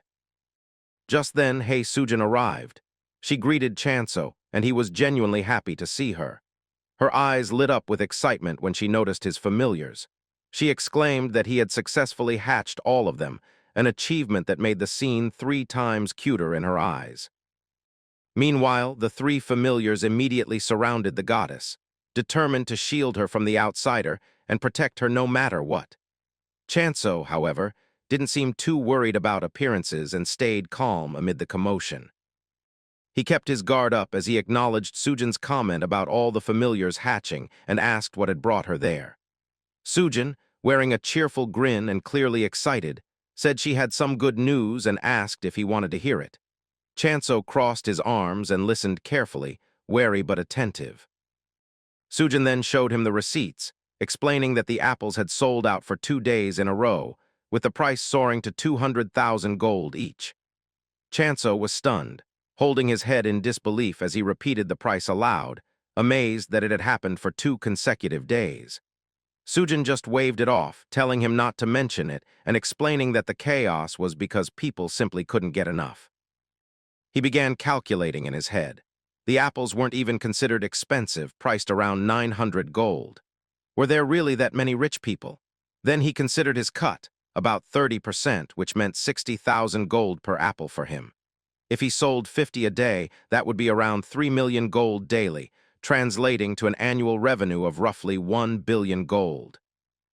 His imagination ran wild. He pictured himself wearing a gold chain, throwing money around and laughing, with Hamdal on his shoulder, his familiar piglet chewing on cash, and even the goddess adorned in jewelry. The thought made his face flush and his mouth water. He even imagined that if his plan worked, it might help him uncover clues about his parents. Clenching his fist at the thought of his past self, he refocused. Turning to Sujin, he said that department store fees were quite expensive, but since she had provided him with a hit product, he would negotiate as much as possible to lower them. Then he asked how long she thought the craze around the Emperor apples would last. He admitted he didn't want to ruin his fantasy, but expecting them to keep selling at 200,000 gold indefinitely seemed unrealistic. Sujin, however, reasoned that with 1 million potential customers, even selling just 100 apples a day could sustain the business for 27 years, and that over time, loyal customers would develop as well. Chansu asked again, worried if she wasn't expecting too many customers. Sujin reassured him, saying he didn't need to worry. Even if the numbers seemed huge by Earth standards, the market there was on the scale of China. Meanwhile, his familiars quietly kept the goddess hidden from Sujin. Then Sujin, holding one of Chansu's hands, suggested that he consider increasing apple production. Chansu proposed trying other crops first, claiming they were just as delicious as the apples. Sujin was shocked. Something could really be as delicious as the apples. In her surprise, she gripped his hand too tightly, cutting off circulation. That very evening, Chansu hosted a tasting session. He apologized for the wait and presented simple yet nostalgic dishes, starting with boiled potatoes. Sujin tasted them, blushing with sparkling eyes, and commented on their sweetness, the fantastic sweet and salty combination from the sprinkled salt, the nutty fragrance of the skin, and the perfectly fluffy texture. Chansu was thrilled by her reaction. He then brought out pancakes, fries, and roasted sweet potatoes, all of which he had prepared himself. The reaction was overwhelming. Sujin praised the dishes, saying they tasted good enough to be served in high-end restaurants and that the potato fries could even be considered a main dish rather than just a side dish. Chansu smiled, glad that they suited her taste, and announced that the final dish was roasted sweet potato, the one Doji went crazy for. Amid the laughter, the familiars went wild over the roasted sweet potatoes. Doji rolled around and squealed with pure joy, his excited oink-oink echoing as he demanded a share. Ari, meanwhile, looked thin and sulky. Chansu glanced at her and asked why she looked so skinny, revealing the culprit saying Doji had stolen her portion. Meanwhile, Hamdal spotted the sweet potato in Sujin's hand and jumped up to lick it. Sujin blushed, thinking how cute and fluffy he was. Eventually, the conversation shifted back to business. Chansu considered selling these crops alongside the apples, but Sujin thanked him for the meal and reminded him that apple production had to take priority to meet the soaring demand. Chansu, worried, said it would be difficult without gaining more points, thinking he couldn't spend all his resources on growing crops. Sujin reassured him, expressing appreciation for his effort and asking him to focus on the apples instead of other crops. She explained that, as he knew, all the apostles were Korean, and the world's culture was heavily influenced by that. They were truly surprised by such delicious food, and even if other crops were in demand, they wouldn't fetch high prices or be as profitable as the apples. She emphasized that the demand for apples would continue to grow, while the gently squashed Hamdal between her hands stood there, as she begged him to consider her position. Sujin bowed to him, thinking about how, despite the high department store commissions and all the effort he had put into harvesting, he had even treated her to a meal. She worried about pushing him too hard. Then Chansu said that he could manage 100 apples a day. Surprised, Sujin asked if he was serious. That was when a deal was struck. Chansu would supply 100 apples per day. He thought there was no need to cling to the high road, but it was still worth trying. Still holding Hamdal in her hand, Sujin thanked him sincerely. The next morning, Chansu looked out over his farm with quiet satisfaction, followed closely by Ari and Doji. As they walked, Doji wondered aloud if it was right to keep following him all the time, especially since they couldn't really do anything. Ari scolded him, telling him to stop talking nonsense, and added that if they didn't watch over Chansu, who would? She insisted they couldn't let the dim-witted hamster handle it alone. His familiars trailed behind him in a noisy procession, still bickering. Chansu wondered why they kept following him everywhere and whether they could actually be combat types. Looking at them, he thought there was no way familiars were just freeloaders who only ate. Then, without warning, a guttural roar shattered the peaceful morning. An immortal demon lunged after Ari and Doji. Chansu patted his head in frustration, muttering that he hated himself for expecting anything, and that it was lucky the immortal demon was too slow. As the demon nearly reached Doji, the piglet panicked and cried. Chansu shouted, asking what it was doing and telling it to move. Even knowing he was too far to save Doji directly, he grabbed his weapon and swung. The next moment, as Ari opened her eyes through tears and fear, she realized Chansu's attack had struck. Doji, though terrified, was still alive, trembling but unharmed. A sudden realization struck Chansu that his skill's range had increased. He knew for certain that his sickle shouldn't have reached the demon from that distance. As the other demons drew closer, he began to wonder if his skill had been upgraded. He narrowed his eyes and adjusted his stance. Taking a deep breath, he activated decapitation. The blade sliced through the air faster than ever, effortlessly defeating multiple demons at once. As he analyzed the angle, positioning, and speed of his scythe, a green panel appeared before him, indicating that mass decapitation had been activated and that the range of decapitation had expanded. Thinking about the name mass decapitation, Chansu wondered what kind of name it was, then smiled, nodding that the range had widened. Turning to face the demons approaching from behind, he realized he could now attract more regular monsters. In a single sweeping motion, 4 or 5 monsters dropped at once. He continued swinging, defeating tens of demons in moments.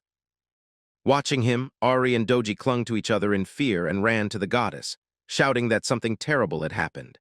The goddess asked them what was wrong and why they were rushing back so frantically. Ari reported that the apostle had begun cutting off 4 to 5 heads at once.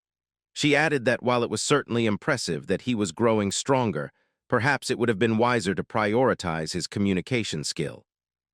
The news left the goddess startled and uneasy. She told Ari to calm down, reminding her that she had never granted him such a skill. Still frightened, Ari admitted that she couldn't even eat properly. Doji, in contrast, explained calmly that the skill was called mass decapitation and asked if it had been granted by the goddess. Hearing the name, even the goddess felt a shiver of fear. The goddess was nervous as she told Doji and Ari that she had never heard or seen such a skill. The goddess wondered if Chainsaw was really a human, or maybe a god of death from hell or something. But just then, her brain jolted, and she kind of guessed what might have happened. Hearing that, Doji straight up claimed that it was the goddess who had granted this skill to Chansu. Hearing that, Ari kicked the pig away, calling him an idiot and telling him to stay still and just listen. After that, we see that the pig was down, and Ari told the goddess to continue. It was explained that the apostle's skill was growing, because decapitation was a skill made by modifying the harvest skill. It was already known that the harvest skill grew with the user, and area harvest became possible, resulting in multiple crops being cut, which meant that similarly, maybe the decapitation skill had also evolved into a mass decapitation skill. Hearing that, both Ari and Doji were horrified because it was only possible for first-year apostles, and even then they couldn't do it. But Chansu was able to do it in just a few days, and that's why the goddess knew that Chansu was a scary child. But still, he was also a grateful one. Hearing that, everyone was captivated by the goddess's grace. She explained with a smile that even though Chansu seemed scary because of his monster-like growth rate, thanks to him, they were able to talk like this, and everyone was reborn and revitalized. The goddess promised Ari that as soon as the apostle returned, she would grant him the communication skill so that the chick would not worry too much. Even Ari apologized to the goddess for showing an ugly side to her.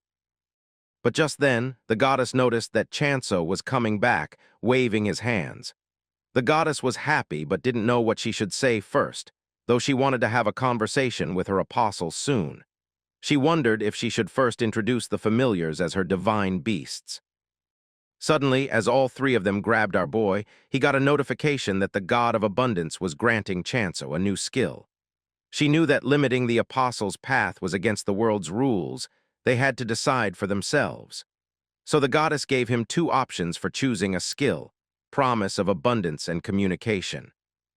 Thinking that, of course, if Chansu was her apostle, he would choose communication, she planned that she would tell him to stay away from fights since they were dangerous.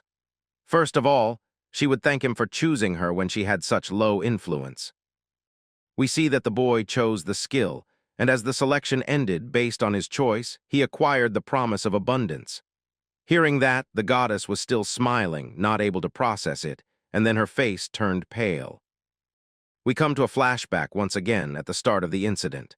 We see that Chansu was thinking about what to choose.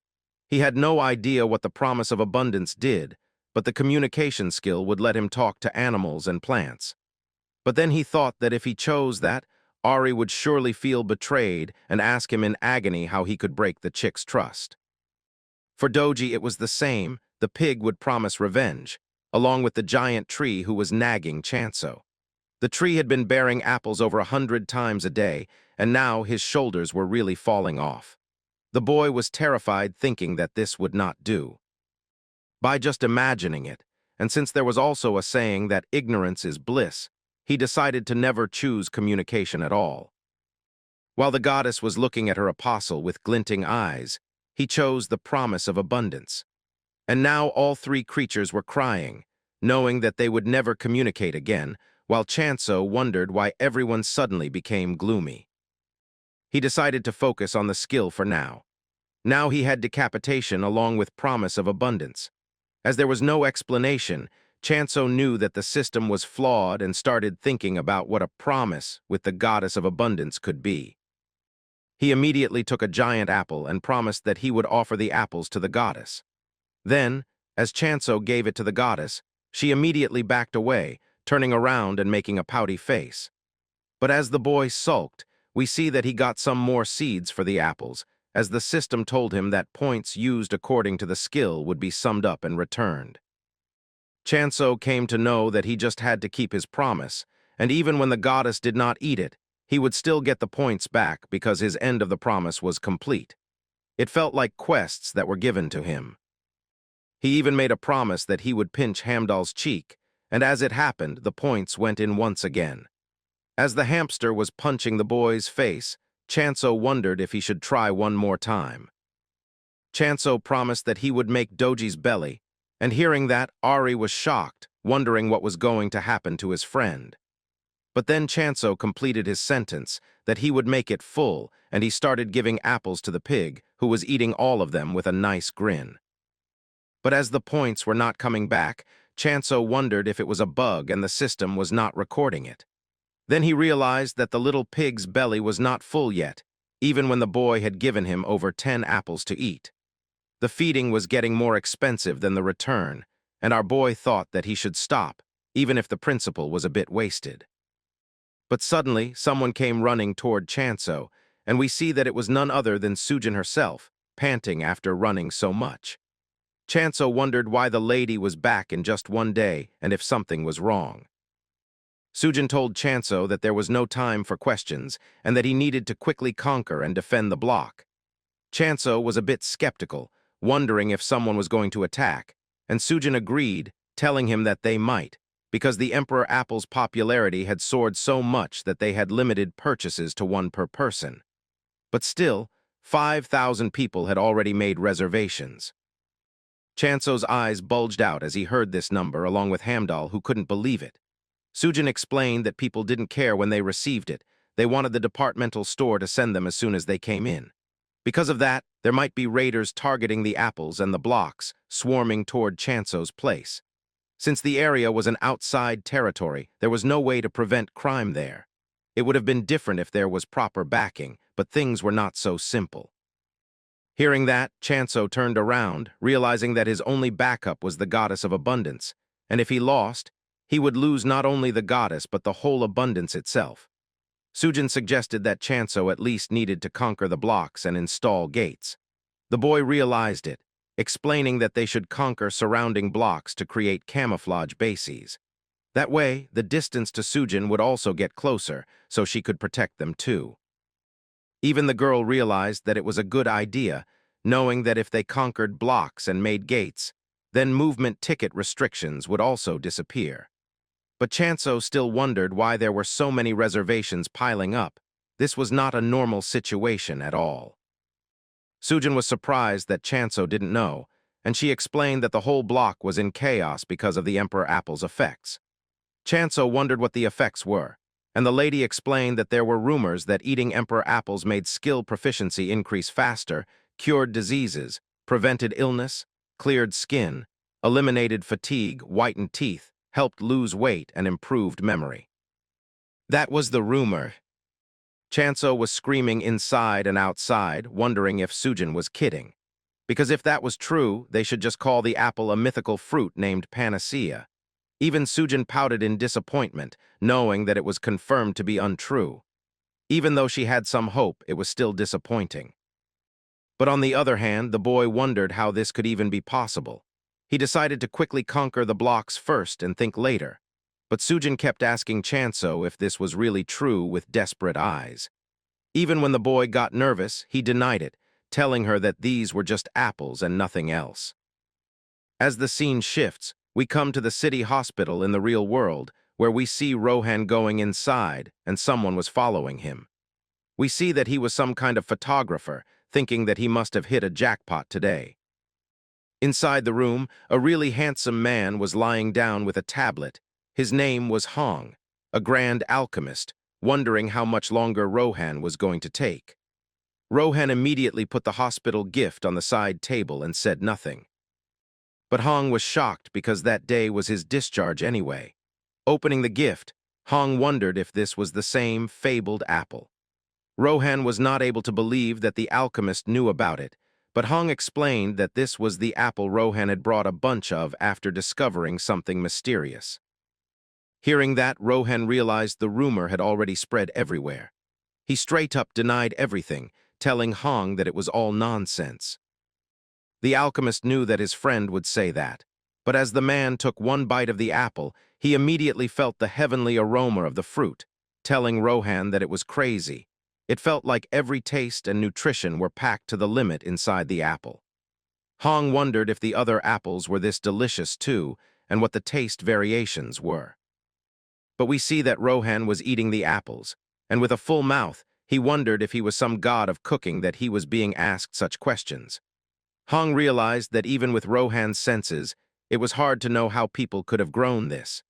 Even using special fertilizer, it wasn't possible to enhance both the taste and aroma of all the apples.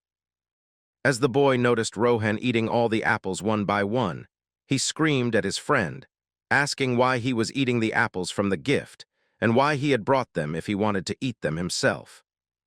But Rohan calmly answered that if Hong wanted the apple so badly, then he should eat quickly. Hong was now really annoyed, telling Rohan that he did not lack time or money, and that he would buy it with his own money instead. But when he called the representative, he was told that reservations were currently backed up. Even when Hong was ready to pay double or triple the price, trying to convince the representative, he was denied and the call was cut. Meanwhile, Rohan just made a smug face, knowing what had happened. He told Hong that he also had both money and time, and most importantly, he knew the place.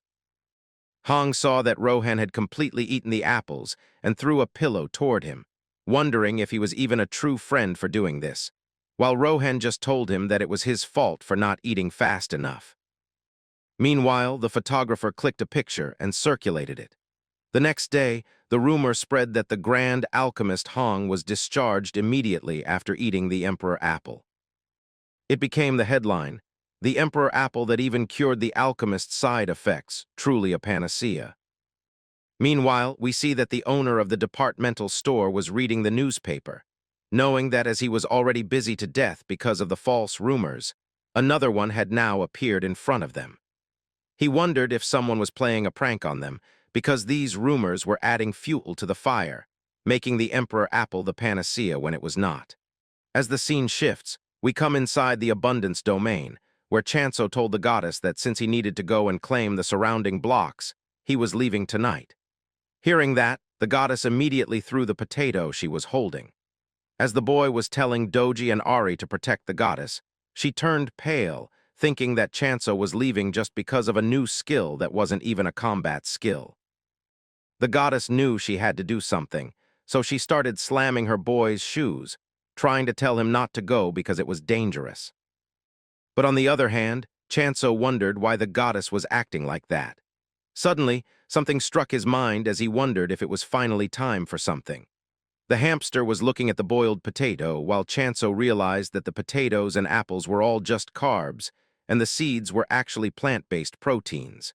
Now it was time for some real protein because what he had wasn't enough. Chansu looked at Ari and Doji, thinking he never had the nerve to eat meat in front of these cute creatures, but he had some beef, which was pretty fine as a source of protein. Chansu smiled, turning towards the storage room, telling Ari and Doji that they would have to understand because the goddess wanted it. He went to the storage racks and started searching.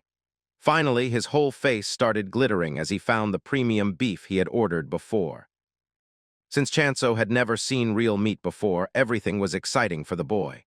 He wondered if this was what real meat looked like because on Earth, they only had lab-grown meat, and even that he had only ever seen in pictures. Just like in those pictures, his mouth watered even before tasting it. He immediately turned on the griller and started searing the meat. As Chansu cooked, he had a beautiful smile on his face, and the hamster drooled at the smell.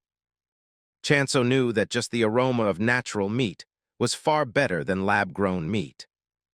Even Doji came running towards Chansu, wondering what was being cooked that smelled so delicious. But Chansu immediately denied the pig, telling him that it was for the goddess. Seeing that, Ari turned towards the goddess, insulting Doji and telling him that even after eating his share of food, he was at it again. But when Ari saw the goddess, she became scared because the goddess now had a deadly expression.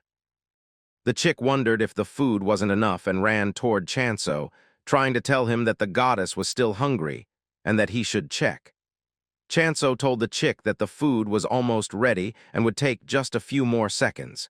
He immediately picked up the freshly cooked meat and gave it to the goddess, telling her to be careful because it was hot. But the goddess was frustrated that Chansu wasn't listening to what she wanted to say. She slammed the meat down while trying to tell him not to go somewhere dangerous.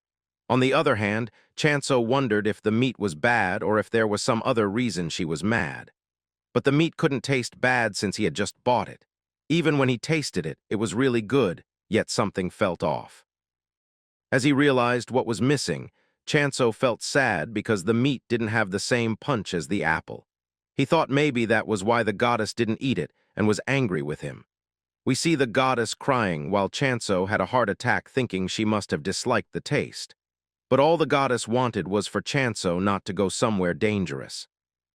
Then Chansu knelt down and smiled at the goddess, telling her that he was definitely going to find her some truly delicious meat and that she should just wait a little longer. Hearing that, both the pig and the chick were scared, wondering if their time had come.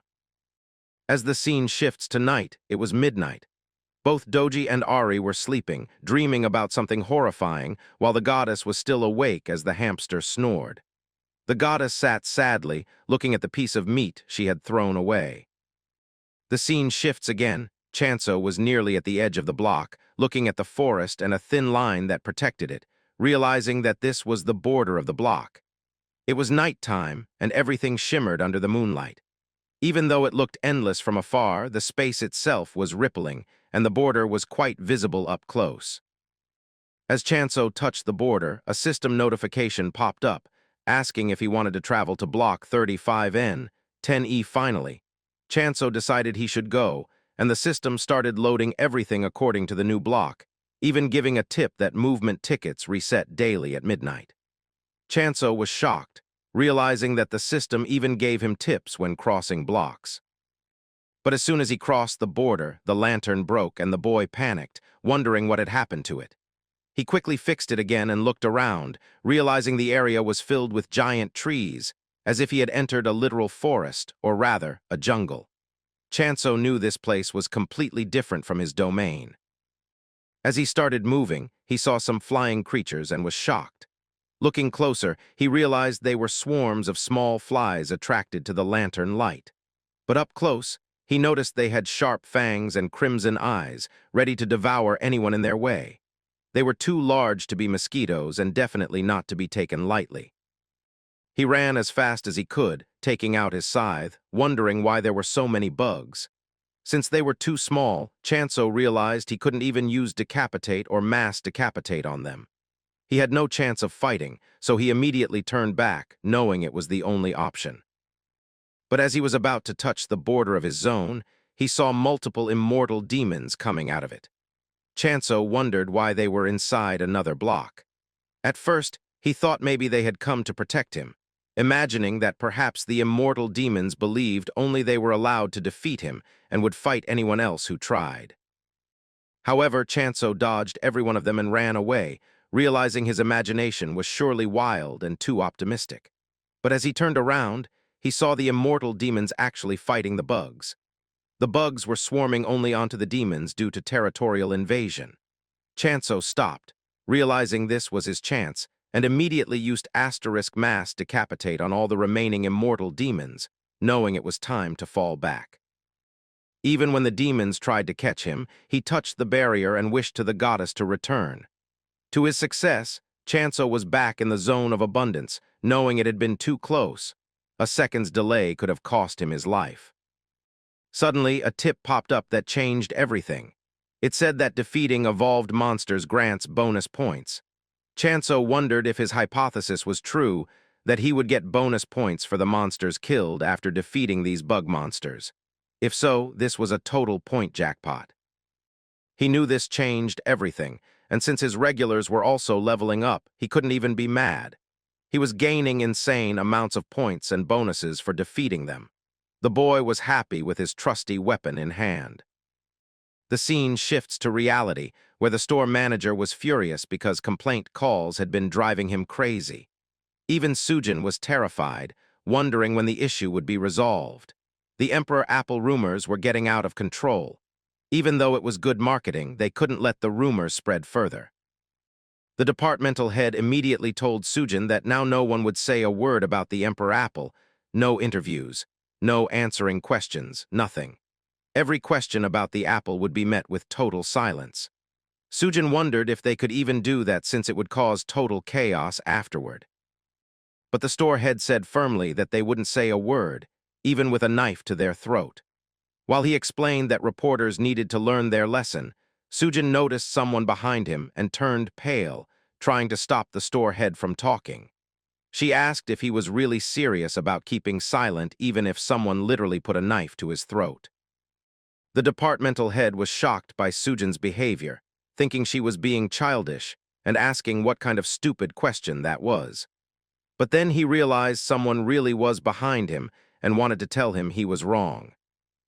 Then the man behind spoke, asking for forgiveness for startling the store head, saying it was merely a greeting. It was Rohan, who had personally come to the department store himself. Seeing him, both of them were terrified because Rohan was a sword master. The store head wondered if it really was a greeting and not a threat, and how he had gotten inside the office without anyone noticing. The man immediately asked Rohan what business he had with them, slamming his hands on the table and saying that even when he spoke to their president, the president had been tight-lipped. So now he hoped the store head would not be the same. He demanded to know who the Emperor Apple Grower actually was and where he resided. The store head was actually terrified, his face completely pale. He immediately ran towards Sujin and grabbed her by the shoulders, hiding behind her and telling the lady to explain it to Rohan instead. Sujin was furious, wondering if the store head was actually kidding with her. And on top of that, why he was hiding behind her when he was the one who was senior and should explain things. But the store head had never, even in his dreams, thought that Rohan would come into the office and actually bring his sword along. Now he was scared for himself and his family. Sujin knew that there was not even a single senior she could trust. Trying to calm the situation, she told Rohan that if he had met their boss, then he should already know that the departmental store company never sells a customer's information. Even though Sujin looked confident while saying these things, after she said them out loud, she was in great trouble, wondering if she would be beheaded. Hearing that, Rohan immediately started pulling out his sword, telling the lady that even though he wanted to settle the score the easy way, it was not possible now. Both Sujin and the store head were terrified, definitely knowing that they were going to die, and they started begging Rohan not to kill them. But instead, he slammed his sword onto the ground, and it fell down in the east direction. We see that Rohan was just checking the direction and decided to find the boy with his intuition technique. Both employees wondered about what was going on, curious about what intuition meant for Rohan. But the store head thought that since sword masters lived completely different lives from them, Rohan might have solved many problems with only his intuitions, which must be incredibly sharp. Sujin, on the other hand, wondered if there was even a real person capable of doing that. As the scene shifts, we see that 2 days have passed and that Chansu had claimed many blocks. Now, a gate appeared for the boy to travel between them, while the cute little hamster was still sitting on the boy's shoulder. Chansu wondered if the person would not be coming. We are told that Sujin had urgently informed Chansu that the sword master named Rohan would be visiting him very soon, and even Chansu was scared because Sujin had sounded so urgent and worried. But the boy also knew that sword masters had no travel restrictions, and even when a delivery arrived in 2 days, the sword master should already be there. Suddenly, a system notification popped up, telling the boy that someone had entered the block. Chansu immediately got up, even surprising Hamdal the hamster while thinking that the sword master must be the devil because the moment he spoke about him, he had finally arrived. But something strange happened. Chansu waited and kept waiting, but no one came out of the door. The boy wondered if some kind of bug was happening in the system because all visitors had to come through the entrance, or so Chansu thought. He rechecked the system again and again while the hamster grew annoyed. Realizing that it was not a system error, Chansu decided to look around the area just in case Rohan had arrived. After walking a few meters, he reached the block's end and saw a huge ripple through the barrier. Chansu was shocked as he saw that the sword master had split the boundary of the block to come in, wondering if that was even possible. Meanwhile, the hamster was really scared, hiding inside the boy's collar as the man emerged from the rift in style, wearing a long black jacket and bodysuit which protected him, with a shiny sword in hand. After having a look at Rohan, Chansu knew that anyone could tell he was a sword master, and a powerful one at that. Meanwhile, Rohan did not waste any time and immediately asked Chansu if he was the cultivator of the Emperor Apple. The hamster grew even more terrified as Rohan came closer, immediately hiding under Chansu's hair, while the boy wondered why the sword master was all the way in the block of abundance. Rohan explained that he had come to buy apples, and Chansu calmly asked how many apples he needed. Rohan reluctantly said he wanted to have 100 or 200 apples if possible, but that was impossible. Even the hamster came out of the boy's hair, wondering about this monstrous amount. Chansu instantly told Rohan that 50 at most was the limit, aside from the supply they already had. Hearing that, Rohan looked sad, which was completely the opposite of what Chansu expected, making him unable to believe that even the sword master Rohan looked gloomy. Thinking it must be his imagination, Chansu tried to continue the conversation, wanting to ask about the price Rohan was willing to pay. Rohan was ready to give the boy the same 200,000 gold per apple that the departmental store charged, but Chansu was shocked, informing Rohan that they did not offer any kind of packaging. Still, Rohan was ready for it, even after being aware that he was paying a bit extra. Now, knowing the price, Chansu wondered if he should push himself and sell 100 apples at once to earn a good amount of money. As the scene shifts, we move out of the forest and come to the abundance area, which was full of baskets. But Chansu kept looking at Rohan's face, realizing that from the moment the man entered the block to now, As they worked, Rohan had not changed his expression even once. This made Chansu wonder if this was the composure of a sword master. But in truth, Rohan was simply oblivious because he just wanted to taste those delicious apples that were making his mouth water. Chansu walked near a giant apple tree and asked Rohan if 50 apples were fine. As the man nodded, Chansu activated the asterisk blessing of abundance skill and cultivated approximately 50 emperor apples, which were shining even when they were natural, tasting heavenly even from the trees. Chansu told Rohan to wait a moment because he needed to harvest them, but since Rohan had no time to waste, he drew his sword and told Chansu to stand back. Chansu did as told, still wondering what the sword master was about to do. Then Rohan started running toward the tree, and with one heavy slash he swung his sword, cutting down all the apples smoothly as they fell due to gravity. At the same time, Rohan activated his inventory bag, making all the apples fall straight inside its infinite space, counting them on the go and not taking even one more than the 50 Chansu promised. Even the boy was shocked, wondering if this skill was actually a skill, or some kind of system bug. After the sale was complete, 10 million gold was deposited into Chansu's account by Rohan. As Chansu turned around, he saw Rohan flip his card and promise that he would return again to buy apples. But no one knew why. Chansu screamed and told Rohan to wait for a moment. It was revealed that the boy was thinking about the bugs from the last area, so he had ordered pest-repelling plants for them. Still, he did not know what kind of block they would be heading to next. He knew that with Rohan along, it would definitely help him a lot in capturing the blocks, since the man even had a free pass for travel. But as Chansu was thinking about it, Rohan was growing impatient. So Chansu immediately asked if Rohan would be interested in any other crops, since he had grown them himself and was sure Rohan would like them. The man wondered what kind of crops Chansu was selling, and the boy started explaining that he had very delicious potatoes and sweet potatoes, along with beans. But with every item he mentioned, Rohan grew even more annoyed, telling the boy that he was not interested and deciding to head back. Chansu was pale-faced now, knowing that if Rohan left, his plan would be ruined. As Rohan was almost out of the block, Chansu screamed that he had apples, grabbing the sword master's attention and promising him more. Meanwhile, Chansu thought that even though Rohan was strange, he did not seem like a bad person.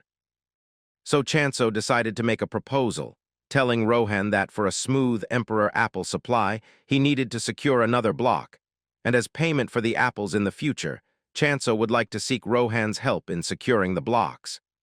Hearing this, Rohan's face immediately turned serious, and Chansu wondered if this was too unreasonable a request. Rohan asked if Chansu was really going to give him a smooth supply, signaling with his fingers that he wanted to have 20 of them regularly for his supplies. Chansu guessed this much, and Rohan agreed, slashing the fabric of the barrier once again and taking Chansu with him. The boy immediately noticed that the sword master was moving really fast compared to anywhere else, and Chansu was just barely keeping up behind. Even though he had guessed Rohan would agree, he didn't think they would be going this soon. He wondered just how strong the sword master actually was, and if there was anything that could even scare this man. But lost in his thoughts, Chansu suddenly stepped into a puddle and realized he was again inside a lush forest. He wondered why, if there was so much greenery around, his territory was the only barren one. As he kept dunking his shoes into the mud and swamps, he realized he should have bought boots. Suddenly, a clash echoed, and Chansu wondered if Rohan was all right, knowing it must have been a monster attack. But before the vine monster coming from the trees could strike, Chansu was grabbed by Rohan, who jumped around, deflecting all of the monster's attacks. Rohan calmly told him to stay behind because it was dangerous. But looking at what Rohan just did, Chansu was sure that Rohan was actually the dangerous one. Still, he had never encountered such a monster before. It looked more like a plant and seemed quite vicious. It was a carnivorous plant with dangerous-looking petals that could eat even humans alive. Suddenly, Chansu told Rohan that it was fine, and that this block was the one he would be managing after all, so he had to be powerful and learn how to deal with it. A system notification popped up, telling the boy that he could activate the submerge asterisk skill to take control of the block. The boy smiled and told Rohan to leave it to him as he started hacking and slashing his scythe all around, beheading all the monstrous plants, and using the asterisk blessing of abundance so that everything was purified once again. The swampy areas healed, turning greener, and even the water became completely clean, no longer dirtying the boy's boots. As the scene shifted, we saw Sujin flying once again with her winged boots, realizing that every time she got there, she got soaked, which was a real pain. But it wasn't like she could install an entrance gate herself, so she didn't think much of it and instead took off, trying to find Chansu. Sujin was being called out by Chansu as he noticed her in the sky. But as the lady waved and looked down at the boy, she was shocked. Her face suddenly turned fearful as she wondered what Chansu was doing with none other than the sword master Rohan, who, to her surprise, was patting the ground near a tree. Even though she didn't want to, Sujin had witnessed a bizarre sight in front of her, wondering what in the world Rohan was doing. Sujin was in shock as she landed and wondered what on earth had happened on the block.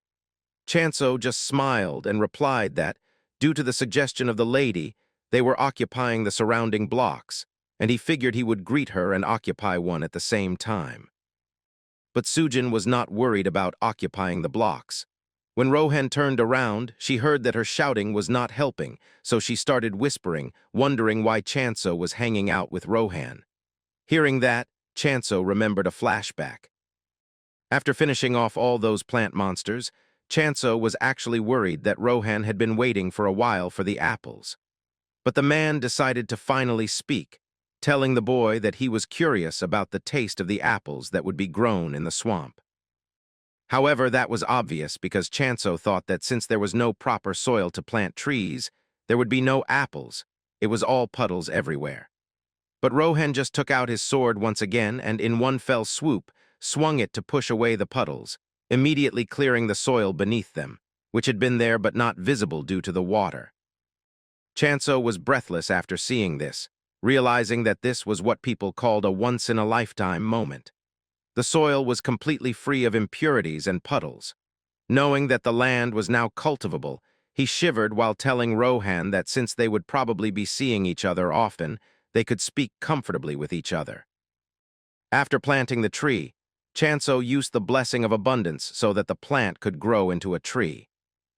We returned to the present, where Chansu smiled and told the lady that this was how it had happened. But Sujin was shocked, unable to believe that it was so easy to become friendly with Rohan. She wasn't understanding any of it, but when she looked at the apple tree, she was surprised to notice that the tree had a strange smell.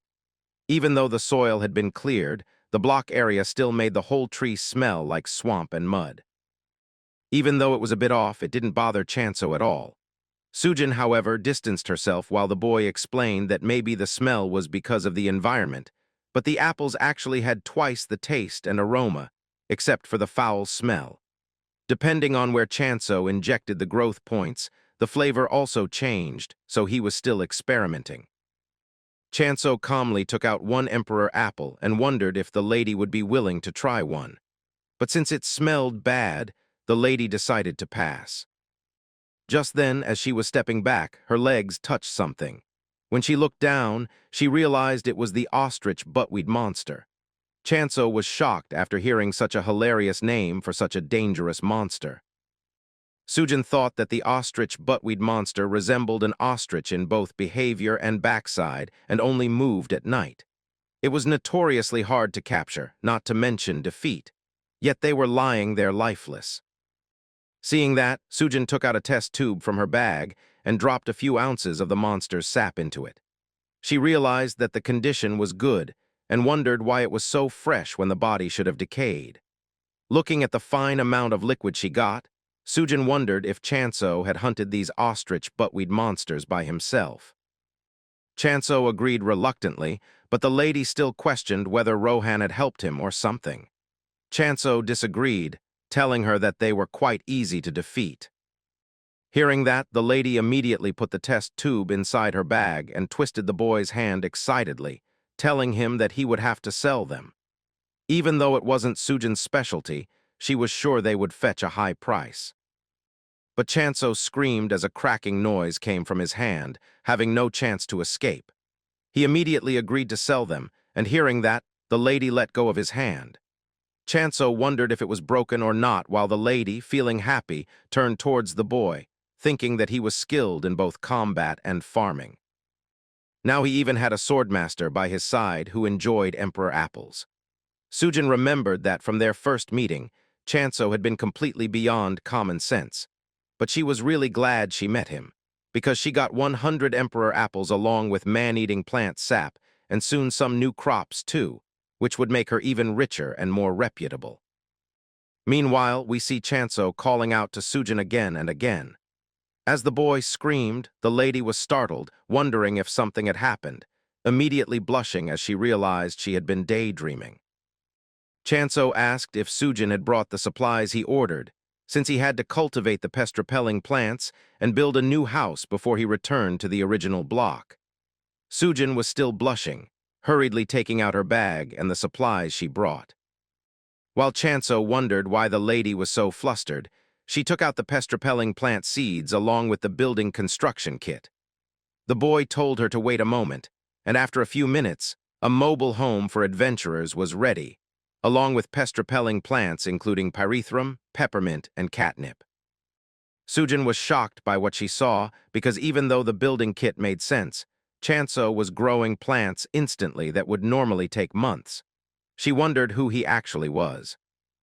Sujin was a bit scared after looking at Chansu, while Chansu, on the other hand, was scared for his hand after seeing Sujin's pale face. As the scene shifted, the boy was back at the original block with his portable home. Even though the shrine was still shabby, today marked a historical day. All four creatures were dancing together while a system notification popped up in front of him, asking if he would like to purchase ownership of the block. Chansu agreed, and he was notified that Block 3610E had been affiliated with Abundance. Everyone cheered for him, knowing it was a happy occasion. Finally, 100 ownership tokens had been achieved. Since there was a per-day limit of 10 tokens, it had taken 10 days, but at last, Chansu was officially the landowner of the block, and he paid for it with his own money. He played with all the cute little creatures, including Ari and Doji, while the goddess slept on his thighs. We come to know that a single block usually consists of 100 ownership tokens, and securing them all grants that faction ownership, in this case, the Abundance faction. In the real world, Chansu could barely afford a single room, but somehow gaining ownership of this block felt incredibly rewarding. Now that he had bought it, new features were unlocked, the most important being the block attribute system. It was given as a tip by the system that the attribute Chansu could grant depended on the nature of the block, and according to the hint, one of those abilities supposedly suited the goddess well. The system gave him another option, to grant an attribute to the block with two choices, growth or death. Even Chansu realized that, as expected of the goddess, she could actually be pretty dangerous, so he couldn't let his guard down even for a moment. Since growth seemed better than death, the boy knew it might help the goddess grow too, and he finally chose the growth attribute, which was granted to Block 36N. As the boy left the ruins, he noticed the grass looked a bit greener.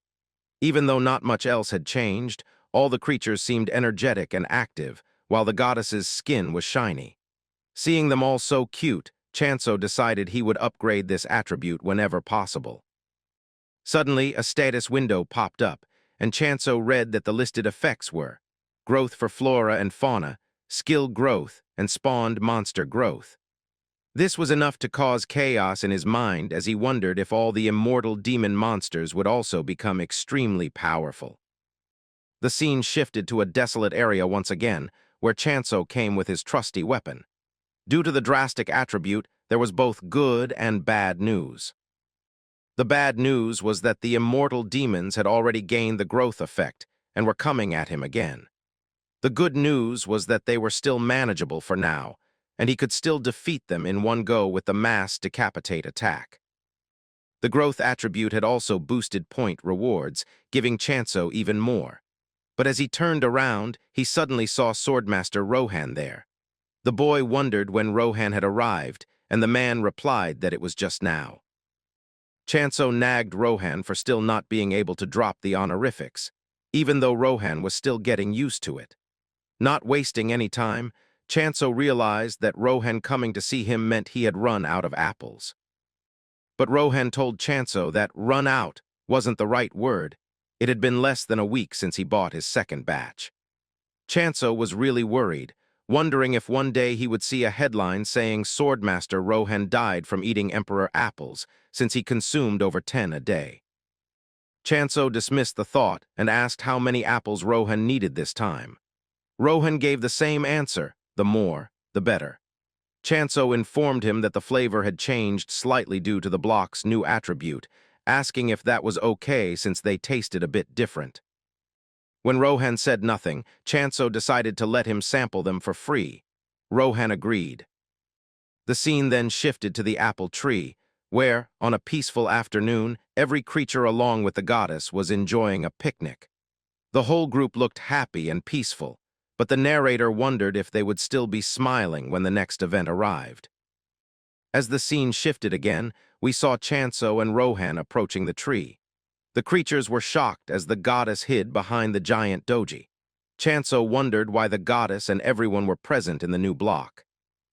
Meanwhile, Ari wondered who the man with the apostle was, since she sensed something ominous, guessing that maybe the giant man was a butcher who came to do bad things. But the man immediately drew his sword in front of Ari, scaring her.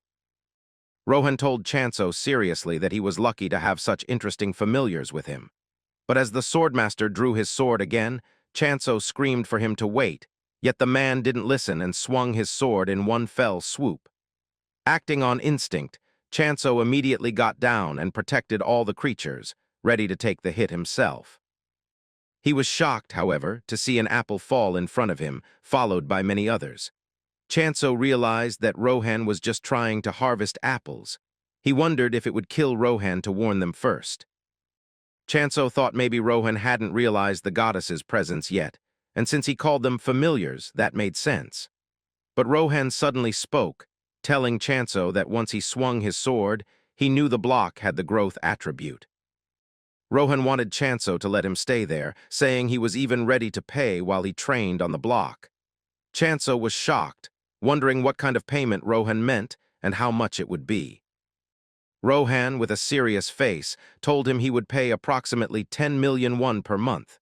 Hearing that, everyone except Doji screamed at the amount of money the swordmaster offered, while the pig just kept eating apples. Chansu immediately grabbed Rohan's hand and gave him a vigorous handshake, welcoming the valued customer he had just gained in his humble abode. Chansu was pleased when he realized that the money sword master Rohan was spending on Emperor apples was just pocket change for him. Both the cute hamster and Chansu were crying after realizing that. Looking at them, Rohan wondered if our boy agreed or not.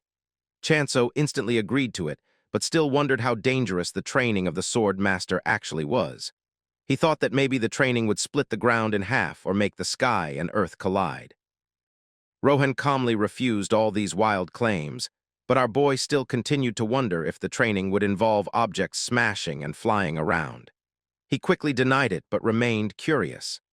Chansu was in a dilemma, telling Rohan that he was not going to give away his friendly monsters who were regulars because he did not have infinite points and needed them.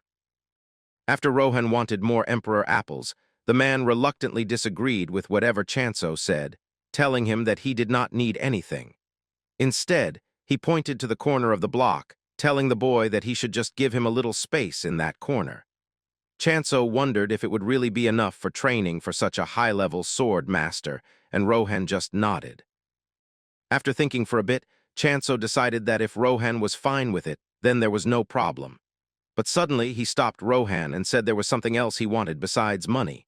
When Rohan turned around, Chansu continued, saying he would like to ask Rohan for protection. The essence of the block world was actually a game of territory, and even Chansu never knew when the conflict would escalate and his territory would be in danger. If the world-renowned swordsman Rohan would protect the abundance block, then Chansu would feel absolutely secure because the man was a level 100 individual and a 9-star swordsman. Chansu was even ready to reduce the pay, even when the amount was already quite large and not profitable for him. But he knew his first priority was to become a returnee. With Rohan protecting him, he would be safe. However, Rohan had his own conditions. He agreed to Chansu's request only on the condition that the boy would have to strengthen the growth skill effect inside the block, and then Rohan would consider it. Chansu smiled, thinking it was an easy condition, and told the man that he would strengthen the growth with 50,000 points every day and also provide 10 emperor apples each time the growth gave extra output to him. But another shocking question came Chansu's way as Rohan asked if they could also buy additional apples separately for consumption. The boy started sweating while telling the man, of course they could, though he wondered how many apples Rohan would eat in a single day. As the scene moved on, we see that Ari was not too happy with the apostle's decision, her evil aura faintly rising while wondering what the apostle was mumbling about. Meanwhile, Doji also realized, with his little brain, that living with the strongest swordsman in this block was dangerous because Rohan would be giving death stares everywhere. Chansu thought that with the sword master protecting them, the goddess would like it very much. But as he turned around, he saw that both Ari and Doji had fallen into sadness, and the goddess was trying to calm them down. Chansu wondered if they were just shy or if something else had happened. Knowing that Rohan had already seen them, Chansu introduced all the creatures as his familiars, hoping they would introduce themselves.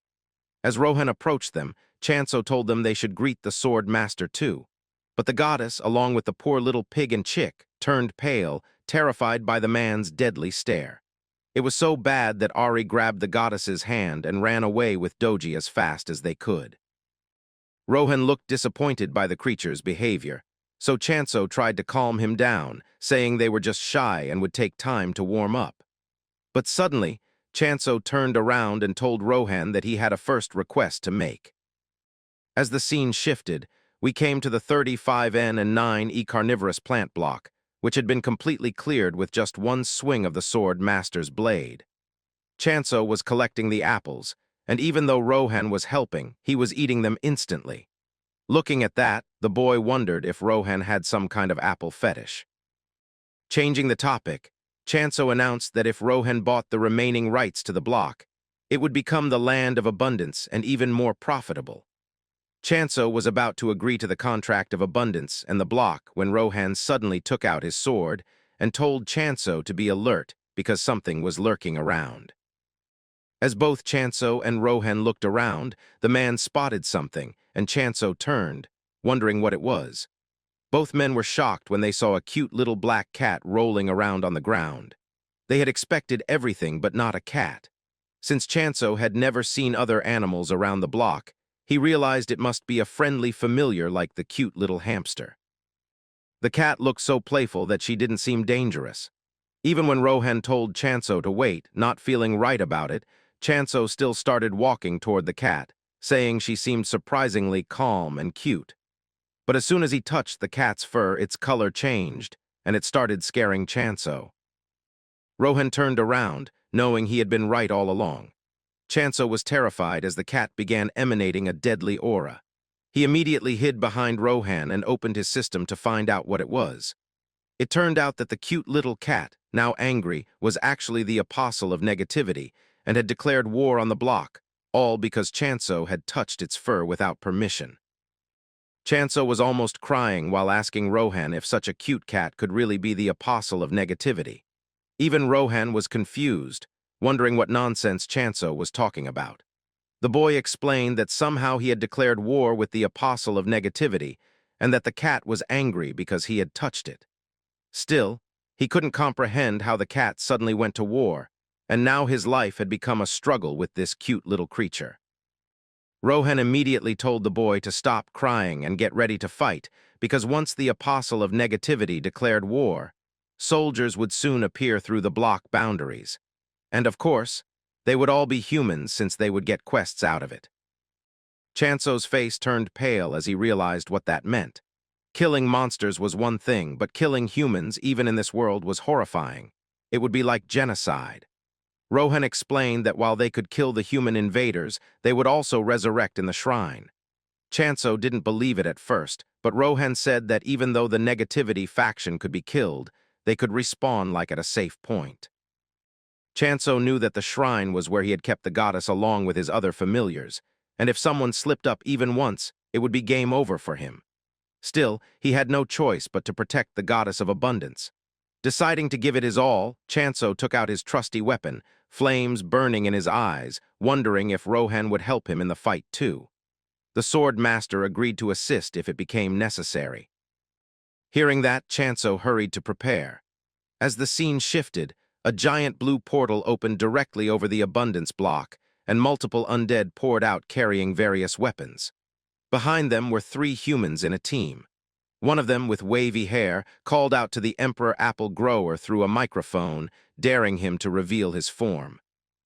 The scene then cut to reality inside the headquarters of a departmental store, where Sajin was talking to someone, admitting that she had indeed said the lady was remembering something. Even though she was scared of talking to Rohan, she had mentioned it and asked about how amazing Chansu actually was. Rohan also replied that he was really special, but both of them were talking about different things. The lady was referring to Chansu's fighting skills, while Rohan was referring to the Emperor Apples. Back in the present, the lady thought Chansu was not only a master farmer, but also a strong warrior. Still, she wondered how he could be skilled in both swordsmanship and farming at the same time, especially since he was only in his late 20s. To master 2 completely different fields at a perfect level was nearly impossible unless he was some kind of reincarnation or summoned human. It didn't make sense to her. She thought maybe the boy had an artifact blessed by a god, or perhaps one found in the remains of a dead deity, something that allowed him to borrow divine power. But still, Sajin knew that if the artifact was not well matched with its god, it would be hard to use. She stopped thinking altogether as her brain felt like it was melting, admitting that she had no idea what was going to happen next or why a farmer was suddenly living with a sword master. But as Sajin tried to calm herself, chaos erupted. Someone suddenly crashed through the wall into the lady's room. It was the S-ranked alchemist Hong. He looked at her once, then lowered his gaze, though Sajin had already noticed that the man had been glaring at her. Wondering why he had come, the lady braced herself for trouble. But Hong immediately took out a vial of ostrich buttweed sap, the one the lady had brought earlier, and shouted, demanding to know where she had gotten it from. The lady was completely shocked, starting to mumble and cry, wondering why things like this always happened to her and what she had done wrong. As multiple undead skeletons started appearing from the portal along with some humans, Chansu looked at all of them, wondering if this was just a small reconnaissance team instead of a full-blown war. But Rohan didn't care, continuing to eat his apples. Chansu had strange thoughts already, honestly worried about what would happen if the undead were actually a full civilization with modern weaponry. But this small team of undead and a few humans looked manageable to him. Suddenly, someone called out for the cultivator of the Emperor Apples to show himself. It was none other than the leader of the human group, who was getting annoyed by the fact that the swamp was full of puddles. He didn't want to make this affair exhausting for anyone and demanded the cultivator come out already. Chansu, on the other hand, wondered why these humans were so wide open. He asked Rohan what the team was thinking and if they were being careless since they could resurrect anyway. Even Rohan agreed with what Chansu said while still eating his apples. It was frustrating for Chansu to have so little information about the situation, but he remained calm because he had Rohan, the swordmaster, on his side, and the man was more than capable. Chansu knew that even if things went south, they would be fine, because he was counting on the swordmaster to fix everything in the end. As the scene shifted, the leader of the team was shocked when he saw Chansu walk out of the swamps, wondering what was up with him and why he was alone. And to add to that, why he only had a scythe, which was also a rusty one. The leader reluctantly asked Chansu if he was in charge of the place, wanting to stop wasting time. He ordered Chansu to bring him all the apples he had cultivated, but Chansu grabbed his trusty scythe, which made even the undead uneasy. The leader mocked him, asking if he couldn't see how many of them were present in this small district, wondering what the boy could possibly do with just a rusty scythe. Chansu, however, was observing everything carefully. He realized that the leader wasn't summoning any new undead, and even the team members weren't preparing any kind of long-range attack. Instead, the leader was just focused on threatening him, declaring that they were from the denial faction and were ready to torment anyone until death to get what they wanted. Chansu smiled nervously and replied that he had heard denial was one of the top factions, so he had been nervous at first. But now that he had seen them, he realized they were just thugs leaning on connections with no real plan. This shocked the leader, who couldn't believe what Chansu had just said. But deep inside, Chansu knew the real denial faction was far away, while the strongest swordmaster was right here.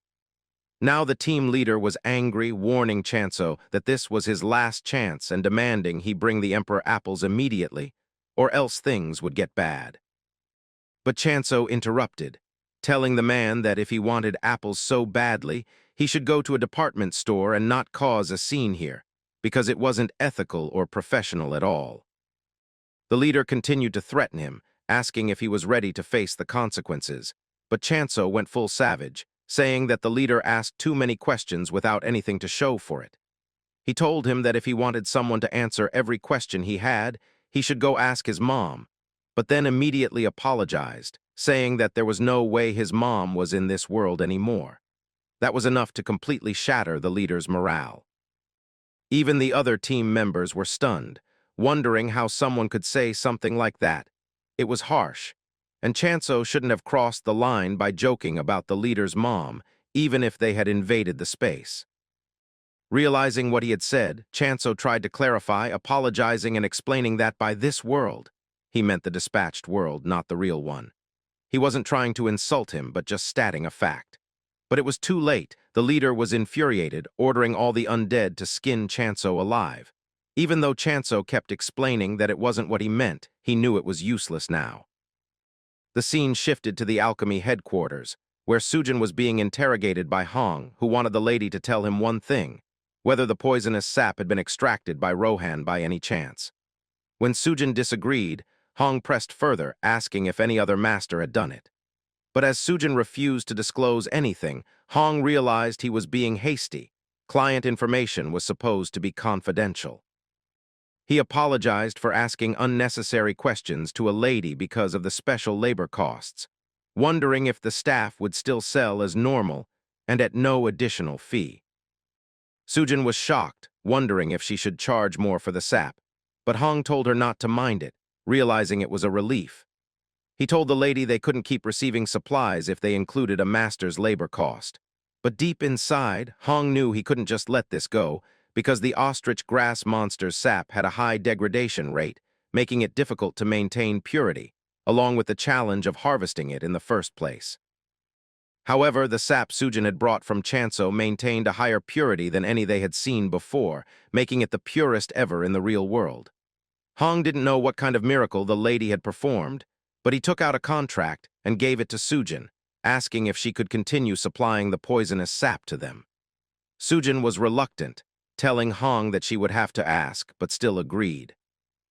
Hong insisted that they should at least sign a provisional contract, and while smiling and adjusting his glasses, he told Sujin to convey his message to the cultivator, that the alchemy faction would always welcome him if he ever wanted to join. As the scene shifted, we returned to the swamp zone where Lin was standing while every other adventurer charged at him with insane speed and weapons in hand. The team leader told his members they should execute the one who mocked both the denial faction and their suffering. Lin kept repeating that it wasn't what he meant, but even he knew he couldn't talk his way out of this, deciding to clean up first. The team leader, on the other hand, was uneasy, realizing that Lin wasn't even nervous and wondering why he was acting so confident. Lin joked while getting ready to defend against the skeletons, wondering if all these undead were from the same factory or something. He immediately activated mass decapitation, swinging his scythe in every direction with a smile, knowing that he had cut all the undead perfectly down at once. The team leader stood frozen, unable to believe that his strong skeletons had fallen without even a fight. Meanwhile, Lin further intimidated him, saying the skeletons were a lot weaker than expected, maybe because they were nothing but bones to begin with. Smiling, Lin placed a foot on one of the fallen skeletons and asked if the team surrendered. The leader wasn't ready to back down, but looking around, he saw that everyone else was ready to run the moment they got the chance. Knowing there was no other choice, he snatched the locket from around his neck. Even though he hadn't wanted to use his trump card so soon, he broke it, a purple teleportation device that summoned a monster.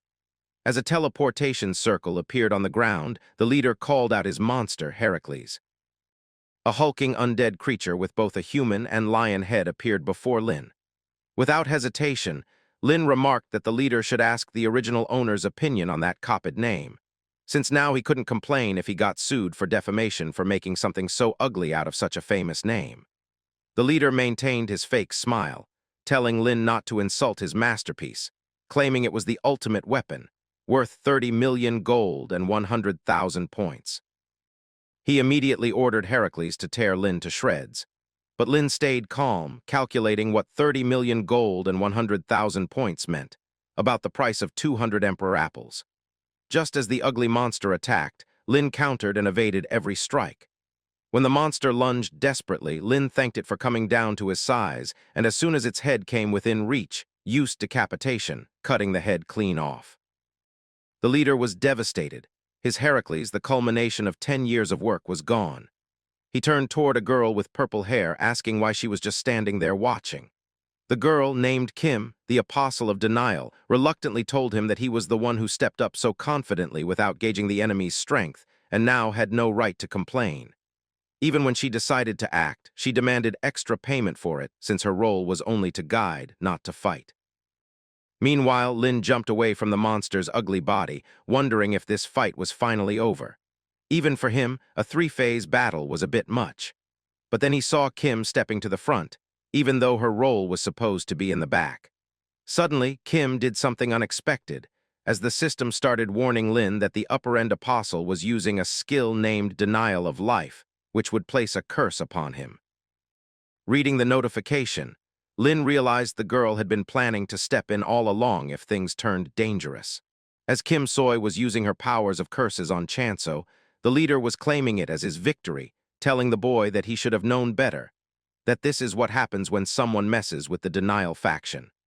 But Kim immediately turned around, asking the leader if he had forgotten why they were there in the first place, telling him to hurry up and get the apples.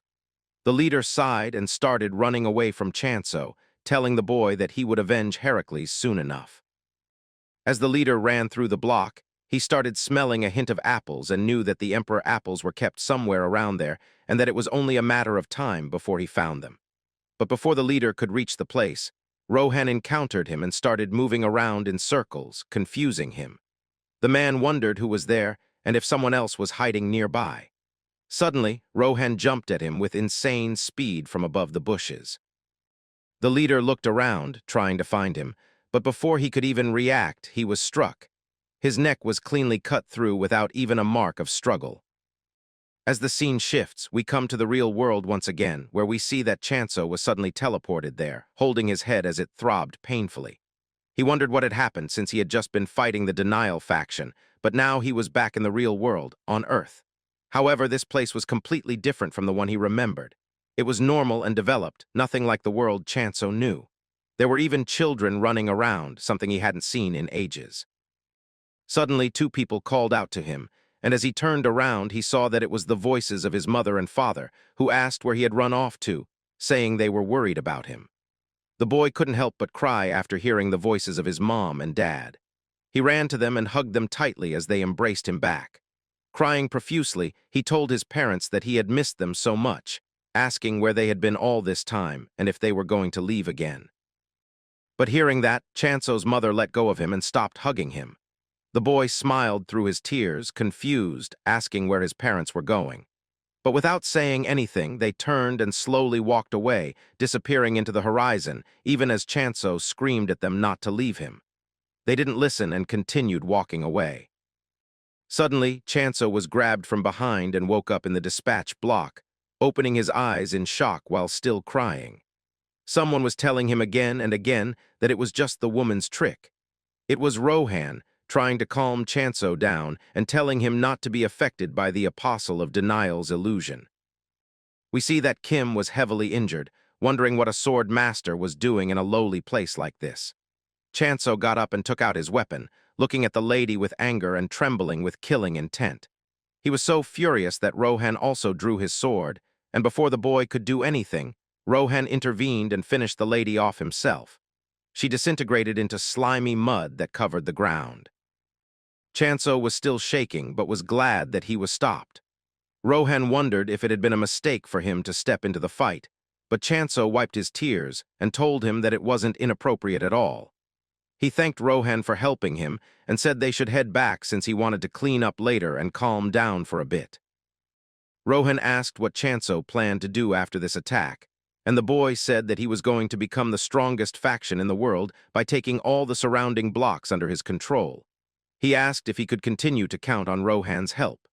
Rohan turned away and said he'd take extra pay in apples. Chansu smiled and thanked him, telling him that he could always ask for more apples whenever he wanted. As the scene shifts, we return to the area where both Rohan and Chansu were surprised to see that the cat from before was still there, playing around. Chansu almost forgot she even existed and wondered who she really was. Rohan revealed that the cat was actually one of the 7 great disasters, the territory devourer. Chansu couldn't believe that something so cute was so dangerous, his face turning pale as he wondered if Rohan was serious. The scene then shifts to a jail where the leader received a system message saying that he had lost the war and that war reparations were being calculated. The system told him that a penalty would be applied due to the extreme power difference between his side and his opponent, requiring him to pay 1 billion gold in reparations. The leader knew there was no way he could pay it and wondered why he was being penalized for a power difference when the enemy had a sword master. But the system didn't listen.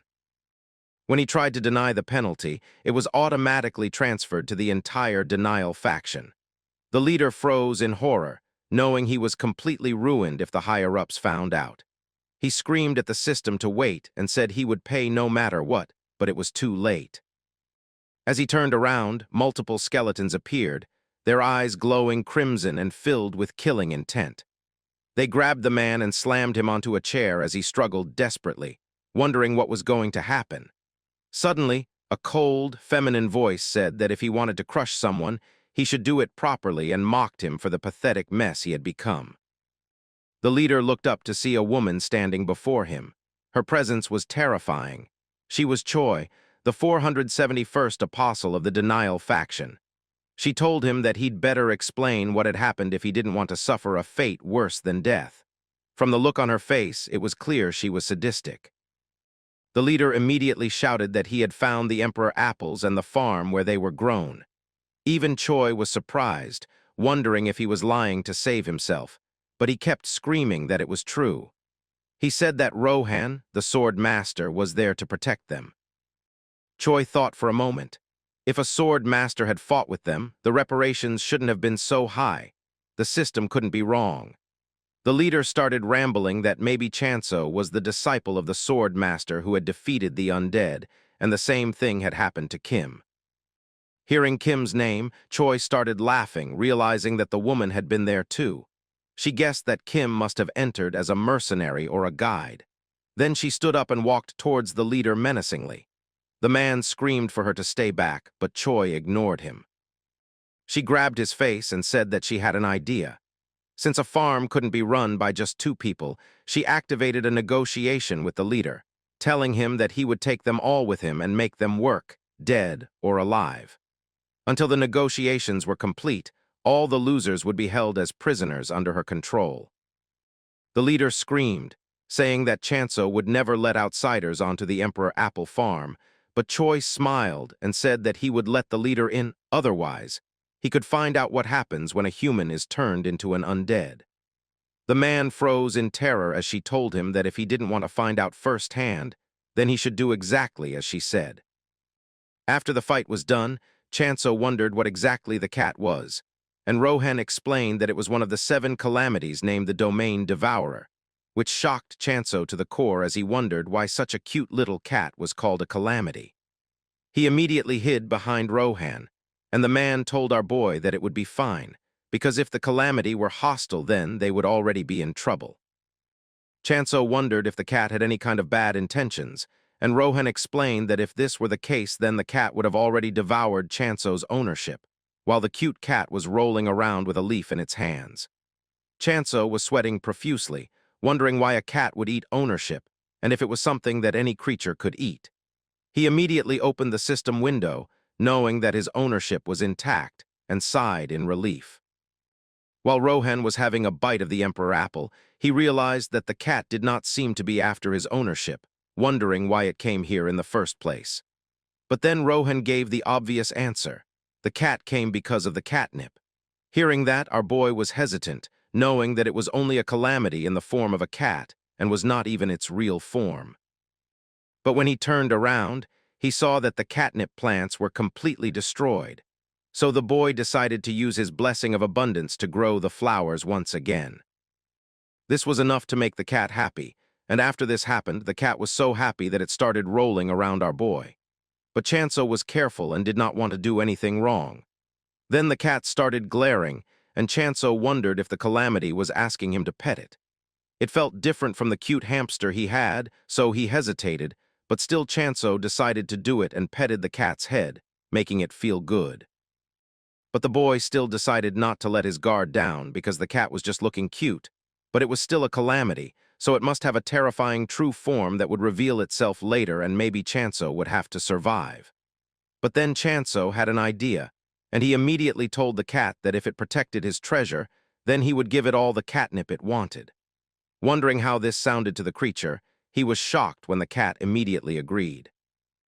Chansu knew that now they would be living together for a while and wondered what he should call the cat from now on. Rohan started thinking because Domain Devourer was too long, so he wanted to shorten it to Young, but hearing that, the cat started pulsating with an evil aura, and Chansu immediately knew the cat did not like it. Wondering what name he should give, he thought that the cat could be named Bayam, which meant night sky. This calmed the cat, and it was as if Bayam wanted Chansu to explain his name.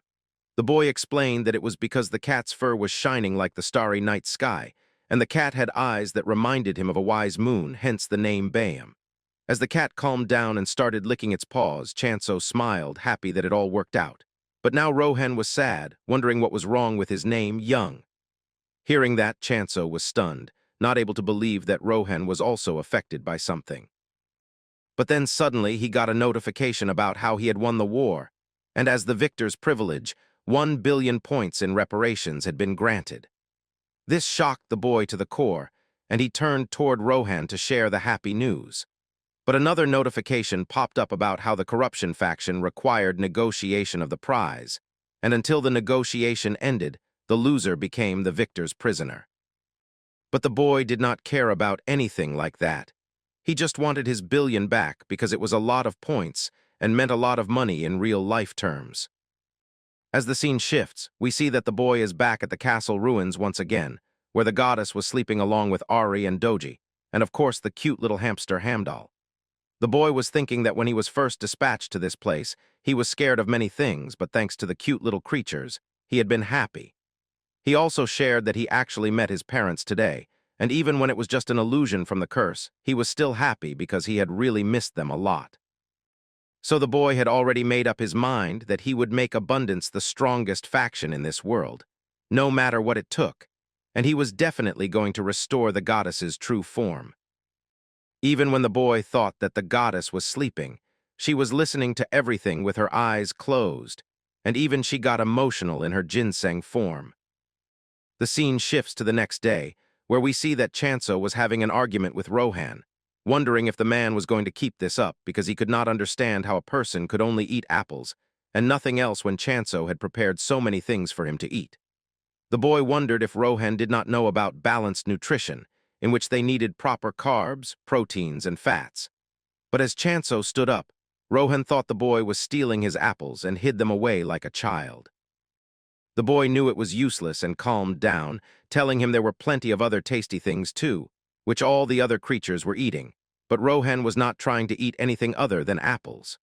With so much screaming, Chansu's head started banging, so he stopped for a moment. But then a small bite of an apple came towards him, and as he turned around he saw that Rohan was offering just one slice for compensation.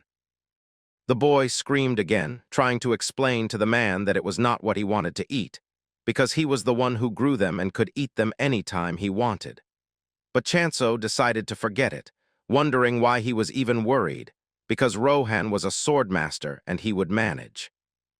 As the scene shifts, we see that the cute creatures had all enjoyed their meals with swollen bellies and happy faces, and Chansu came closer to the ginseng, wondering if she had eaten well too, but this shocked the goddess along with the others. Meanwhile, we see that our boy was addressing the goddess informally because Rohan still did not know the goddess's true identity. This shocked the goddess, while Ari came straight up chirping, and we came to know that the chick was wondering how Chansu even dared to informally speak to the goddess. And the bird was so angry that she started accusing the boy that just because he earned some points, he was getting cocky and had really lost it. While the others tried to calm the goddess down, the boy turned toward Rohan and decided that he would have to explain himself to the creatures later while calming them down. On the other hand, Rohan did not care about anything, drinking 100% pure Emperor apple juice. But then Ari was stopped by none other than Doji, who was wearing mysterious glasses as he was thinking. And in reality, he was telling the chick that maybe the apostle was doing this on purpose. Ari did not care about that and wondered how the pig got those glasses, but Doji ignored her and explained that the swordsman did not know the goddess's true identity. So the apostle was still talking to her respectfully, but informally so that Rohan would not suspect the ginseng being the goddess. But this was not enough for Ari, as she immediately grabbed the fat pig's collar, shaking him and angrily telling him that if the pig would laugh at her one more time, then it would be really bad. But the pig playfully ignored the chick, thinking he only wanted to eat an apple too. The chick was shocked and grabbed the glasses once again, making the pig wear them. As soon as he wore them, he started using his brain in the conversation like a gentleman. But as soon as the glasses were removed, all the pig could think about was food. Ari was so frustrated that she broke the glasses by slamming them onto the floor while giving 2 punches straight to the pig's head. As the scene shifts, we see that Chansu was calling out to Rohan, wondering if they should get going because Sujin would be here soon. Even when the goddess was crying, she tried to stop the boy, but in turn, Chansu told her to keep an eye on the house while he was gone. The goddess was still trying to stop him from going to dangerous places, but Chansu thought that the goddess was acting frantically because he did not tell her about the war as he was afraid she would forbid him from going out. But she must have already known. The boy bent down onto his knees, telling the goddess that he would be right back and they only had to wait a little. But hearing that, Rohan turned around and smiled a little, telling Chansu that in this world time flowed differently for everyone, and even between Earth and this block, time passed differently, so he did not need to be in such a hurry. Chansu was moved by how much Rohan cared, even when he did not show it, so he thanked the man as always, wondering if they should really go now. And as he turned around, he saw that all the creatures were happily seeing him off, except only the goddess who was crying. But Chansu called out to Hamdal, telling the cute little hamster that he was going to come with him because Chansu had brought something specifically for the hamster. It was a round sphere that could take the hamster pet anywhere, anytime along with the owner. And as Hamdal was now inside the hamster carrier, the boy finally decided to go and expand his influence while Rohan was still eating the emperor apples. As the scene shifts, we see that the boy was back in the block through a magical portal gate, and he realized that now, even without the travel permit and without Rohan, there should not be any problem coming and going through the blocks because of the full ownership. And as soon as the boy entered, he heard the familiar feminine voice, and as he turned around, he saw that it was Sujin, who already knew about the news that the boy had fought against the corruption faction, and she was glad that our boy was safe. But as Rohan also started coming from the door, Chansu told her that the swordmaster had helped, and it was not as hard as he had expected. Sujin was shocked to the core once again, while the boy told her that Rohan would also be guarding him for a while. Sujin wondered why these 2 fearsome people were appearing together once again, but Chansu explained that they decided to live together for the time being. The lady had already expected this much, and now it had really turned out like this, knowing that our boy was always full of surprises. But she wondered where the kitten had come from in this block. Chansu explained that the kitten had come to him on his own, but Sujin was now blushing profusely as she saw the cute little hamster inside the hamster cage. As she was mesmerized by the cute creature, she told our boy that the cat was extremely smart. The boy knew that it was true, because Bayam was smart enough to know that eating his midfield destroyed the catnip. Sujin explained that it was rare to find a monster that was both smart and cute, and if they were captured and sold in the market, there would be many people who would want them. But for the boy, that would really be difficult. Meanwhile, we see that Hamdal was running towards Bayam, who was still sniffing the catnip that they had got for him. Sujin told the boy that if it was hard to find monsters, then they could just install a dungeon, because monsters tend to gather inside dungeons. But while Chansu listened to it, he wondered where the headless monsters had gone, because he currently had 443 regular ones, and there should be one more who was not being found. The boy memorized the information, knowing that it could come in handy later, but he immediately told the lady that installing a dungeon would be too much, because the cat had come from another block. Sujin wondered about the origins of the cat, but as Chansu only saw the cat alone, he did not know anything about it. But for Sujin, it was shocking, because maybe this cat was a human who turned into a creature. But Chansu then informed the lady that Bayam was actually a territory devourer. Meanwhile, we see that the cat was drooling over the fresh-looking cute little hamster, and this made the face of the little creature pale as he wanted to escape. The lady was shocked for a moment, wondering if there was a monster's name that she misread, and Chansu corrected her that it was not a monster, but instead one of the 7 calamities, who was currently, as we see, going to grab Hamdal for its prey. At first, the lady could not even process the audacity of one of the 7 calamities, but as soon as she realized, she immediately grabbed the hand of the boy with the strength of an elephant. She started wondering why one of the 7 calamities was there. She was crying while screaming, and Chansu wondered what was going on. They escaped to another place, and the lady screamed at the boy, telling him that there were even records of the territory devourer not only stealing territory authority, but devastating entire blocks. She wondered why such a calamity would come to such a place, and Chansu had only one simple answer. Maybe the cat was here for catnip. But for Sujin, it was atrocious, because a creature that was not even a real cat would be satisfied with just catnip, like a kid's dream. But Chansu did not know the whole story either, but maybe he had a theory. We come to know that it takes at least 200,000 points to claim a block, and a blessing sprinkled over a catnip field costs less than 10,000 points. And on the surface, the difference is 20 times, but as the block also had absorption efficiency, it made the block worth way less than the catnip, which was of high quality. Like how a block is only 2,000 points and the catnip is 9,000. And even when Chansu knew that it could be false, since he was chosen, he did not really have a choice. Otherwise, the cat would devour the territory. But Sujin thought it would be a problem if one day the boy came back to an empty husk of a block. But our boy knew that cats are territorial animals. They would protect at least the block they lived in. And this is when Chansu realized something and started running towards Hamdal. We see that the cage was already broken and the cat was almost going to eat the little guy as he was screaming.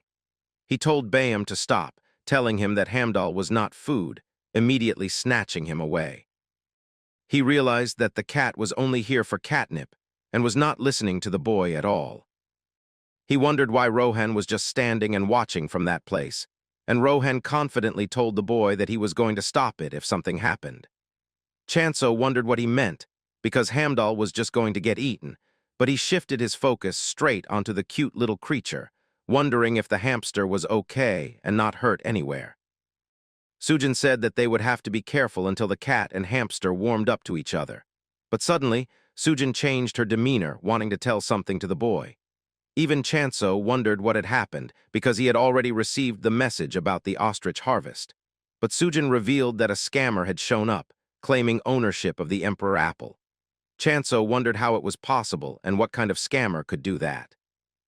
But Sujin stopped him and told him that the scammer claimed that since the apple held the blessing of abundance, he also had rights to it because he was the apostle of abundance.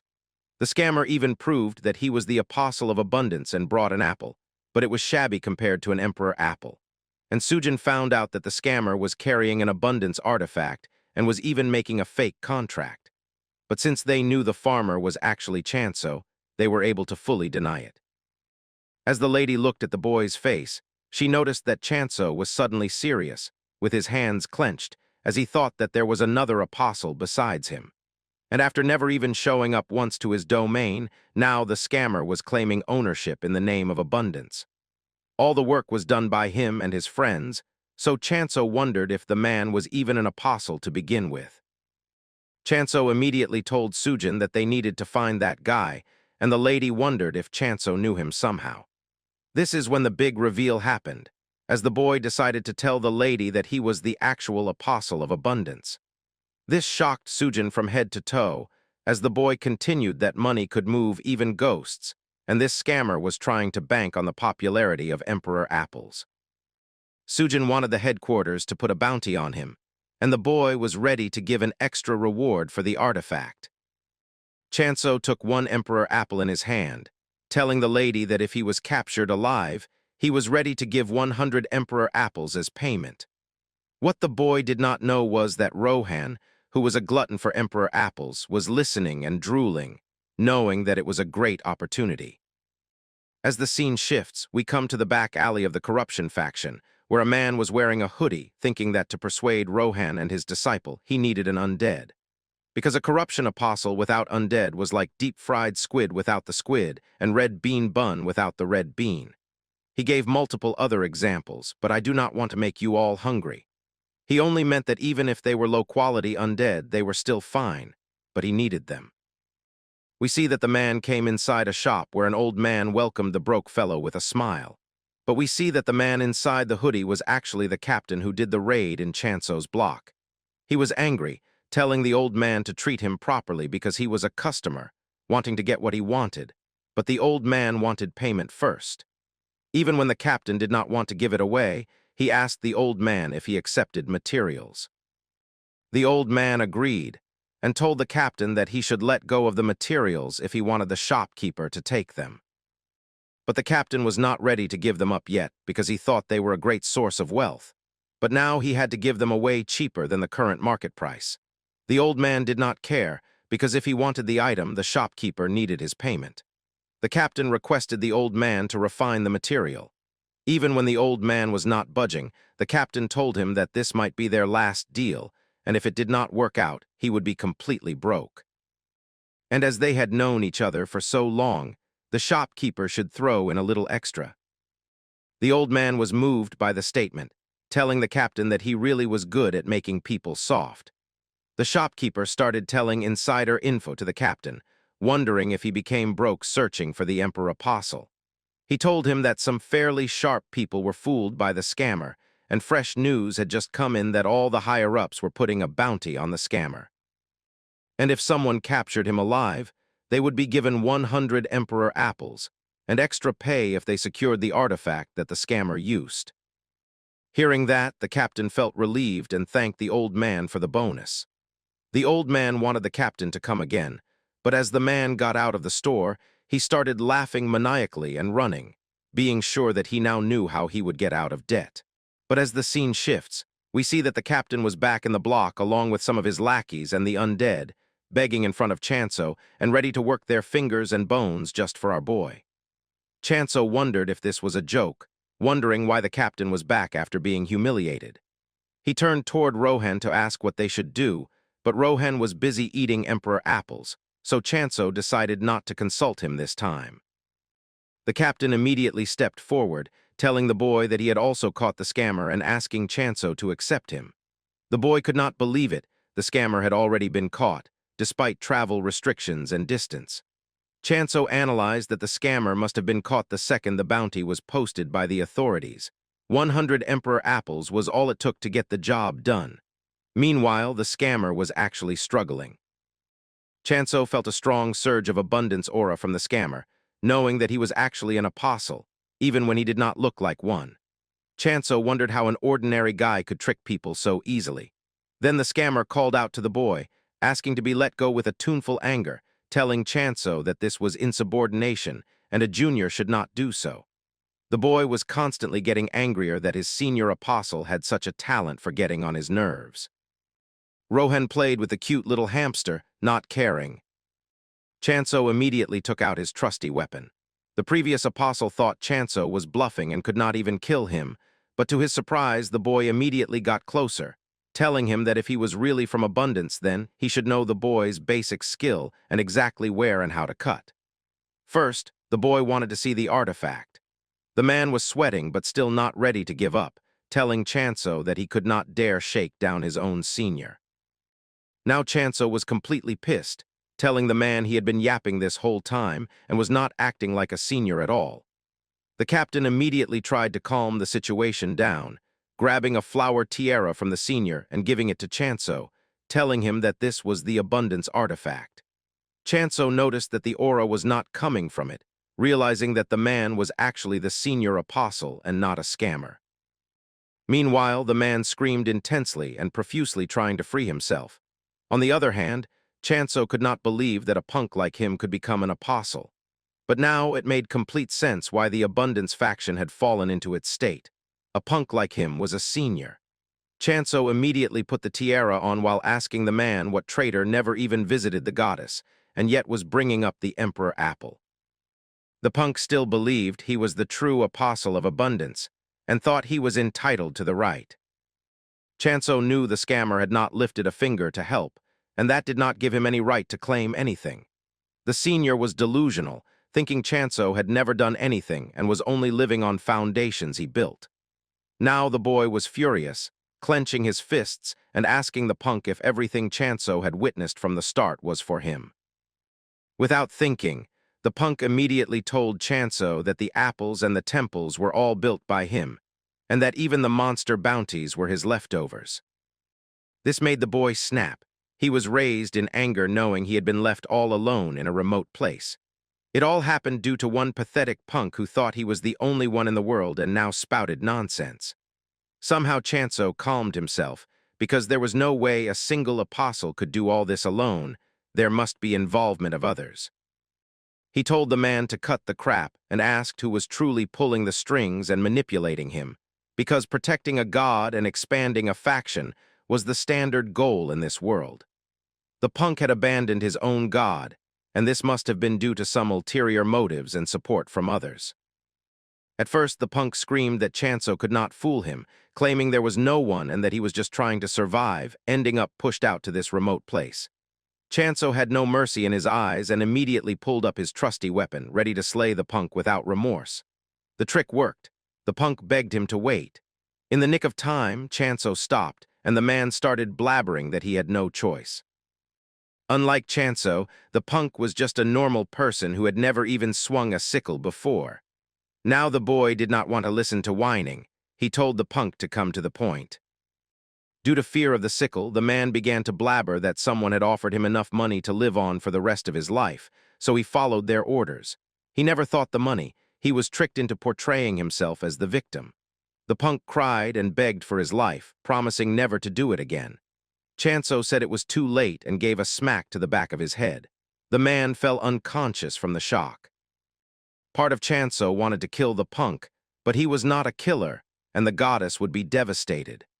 Even if this was a game-like world, he could not imagine actually hurting a real person without severe reason. Suddenly, a red system notification popped up from the god of injustice, inviting the boy to convert his allegiance, promising the boy could kill the punk if he became the apostle of injustice. The boy wondered why he was getting so many notifications, because he was not going to kill the man. The system sounded like it was imposing a rule externally. Chansu immediately turned to Rohan to ask what would happen if he killed someone from the same faction. Rohan turned around but said nothing, and the boy realized Rohan was not an apostle. Suddenly, the captain from the corruption faction told him that reviving members was an exception, but for most people it was forbidden. Breaking the rule could lead to penalties or even excommunication. Hearing that, Chansu understood why the punk was so confident. But Chansu knew that if he really wanted to, he could have just handed the prisoner to the corruption faction instead. The system notification kept popping up, trying to convince the boy he was talented enough to be an apostle of injustice, promising power beyond his dreams. Even as the boy ignored the message, the god of injustice persisted, suggesting Chansu try it for 1 month. This made Chansu wonder what kind of faith and faction it was. Now annoyed, Chansu turned toward the captain and his lackeys, which scared them. The captain immediately agreed to do the job and said Chansu did not need to pay the bounty of 100 apples, but Chansu wanted to discuss terms later. First, he gave them the job of keeping an eye on the punk trader of abundance. The scene shifts back to the castle ruins. The awakened goddess was immediately shocked upon seeing the artifact. Chansu slightly called out to the goddess, telling her he was just returning what was originally hers to claim. The goddess was mesmerized by this behavior of the apostle and wanted him to take it instead. Chansu smiled and told the goddess he was fine and already strong enough without it. The boy willingly gave the tiara to the goddess. Slowly, the tiara began shrinking and fit onto the head of the ginseng. In the center flower was a green gem that started glowing intensely, shocking Chansu, Hamdal, Ari, and Doji. The goddess began changing form as a green mist surrounded her. When the mist cleared, the boy was shocked to see a girl slowly appearing from the mist. Ari and Doji were shocked, knowing the goddess was finally regaining her power. After the mist cleared, they all saw that the goddess had transformed into a cute little girl due to the power she had regained. Chansu wondered if this little girl was really the goddess, while Hamdal was also crying. But Chansu was relieved that the day had finally come. The goddess was changing her form, and maybe the day of her full-powered form would also come soon. The goddess grabbed the boy's hand while she was still small. A notification popped up, telling the boy that the goddess of abundance had appointed Chansu as the head apostle, who would be able to manage all the other apostles. The boy could not believe that such a function existed. But as he opened the leaderboard, he saw himself as the apostle leader, along with the brat's name, Park, who was the previous apostle of abundance. Now the boy was sure that it was actually working. But still, he had to do what he had to do. The boy decided that not killing the brat was one thing, but he still could not let him remain the apostle of abundance if all he could do was harm. Ari and Doji were shocked by the boy's decision, wondering what was going on. But Chansu excommunicated Park from the list, and the system told him that Park had been demoted. This even shocked the goddess, who wondered what was happening. But the boy turned around, looking at the now smaller goddess.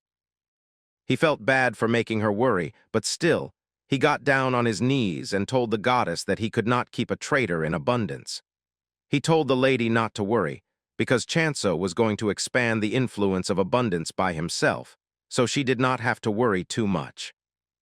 This made the goddess smile, and she started giving some skills to Chansu. One of them was the communication skill, along with healthy abundance. The boy was shocked once again, thinking that maybe the goddess was overdoing it, but he decided to take a look first. Meanwhile, both Ari and Doji were angry, thinking they should tell the apostle somehow that he should choose communication, and from then on such misfortunes would be avoided.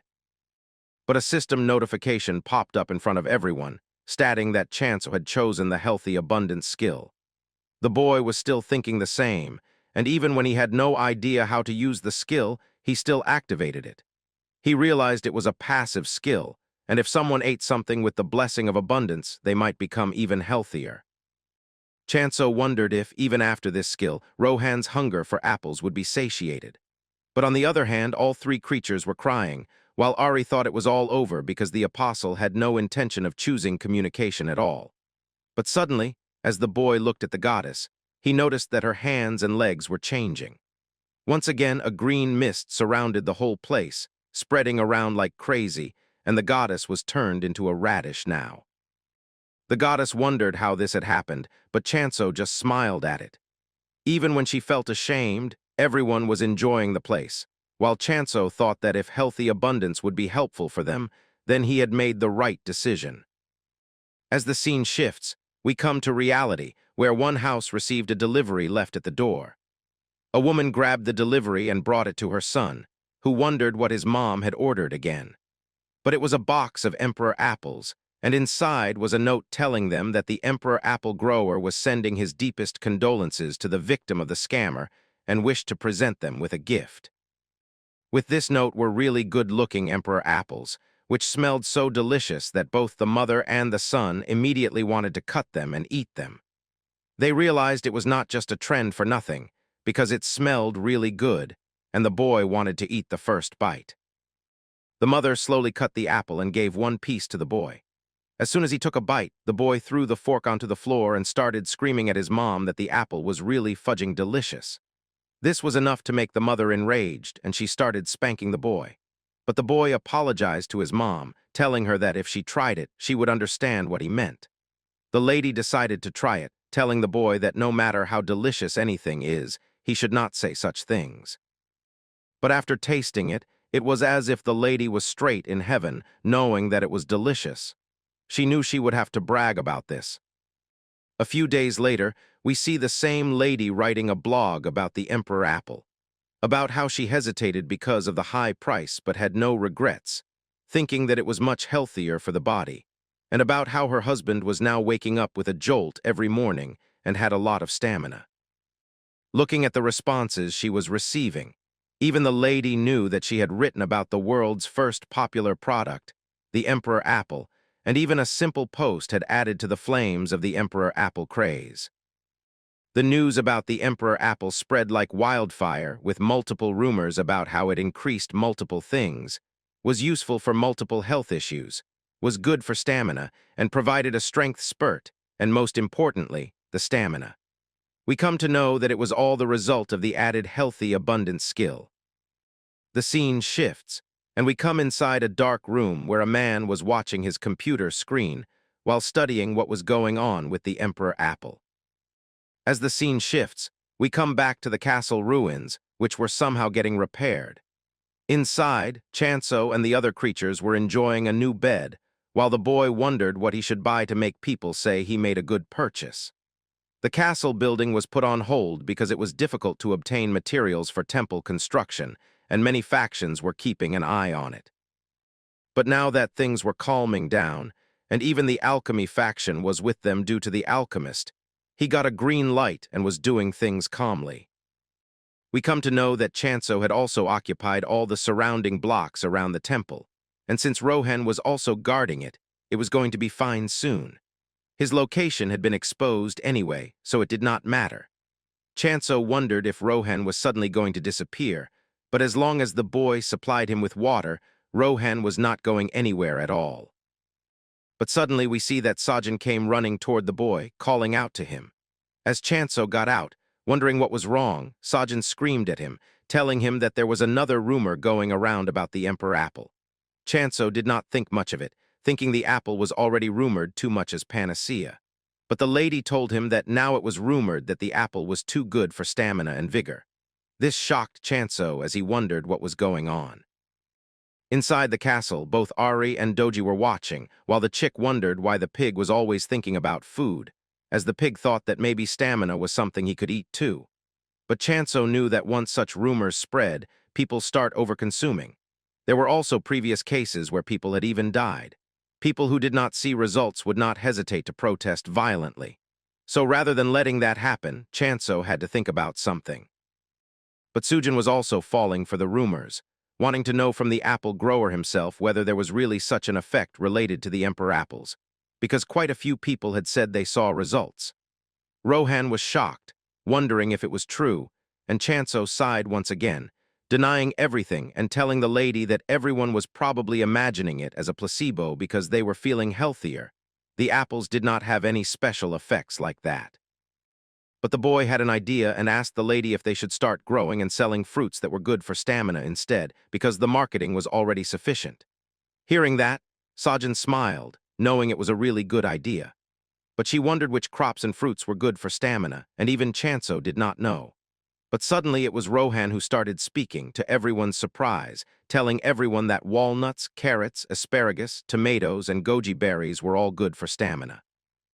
Chansu was surprised because he thought Rohan did not think of anything else other than apples, which offended the man. Chansu switched the subject, wondering what was the best way to get the seeds of these plants. Rohan told him about a website, and as the boy checked it, he realized they would require some help first. As the scene shifts, we come back and see the captain begging once again, happy that Chansu had finally found something for them to do. The boy explained that he was trying to cultivate a fruit that was good for stamina, wondering why these people wanted to work so badly. Without listening to Chansu any further, They were ready to support him no matter what.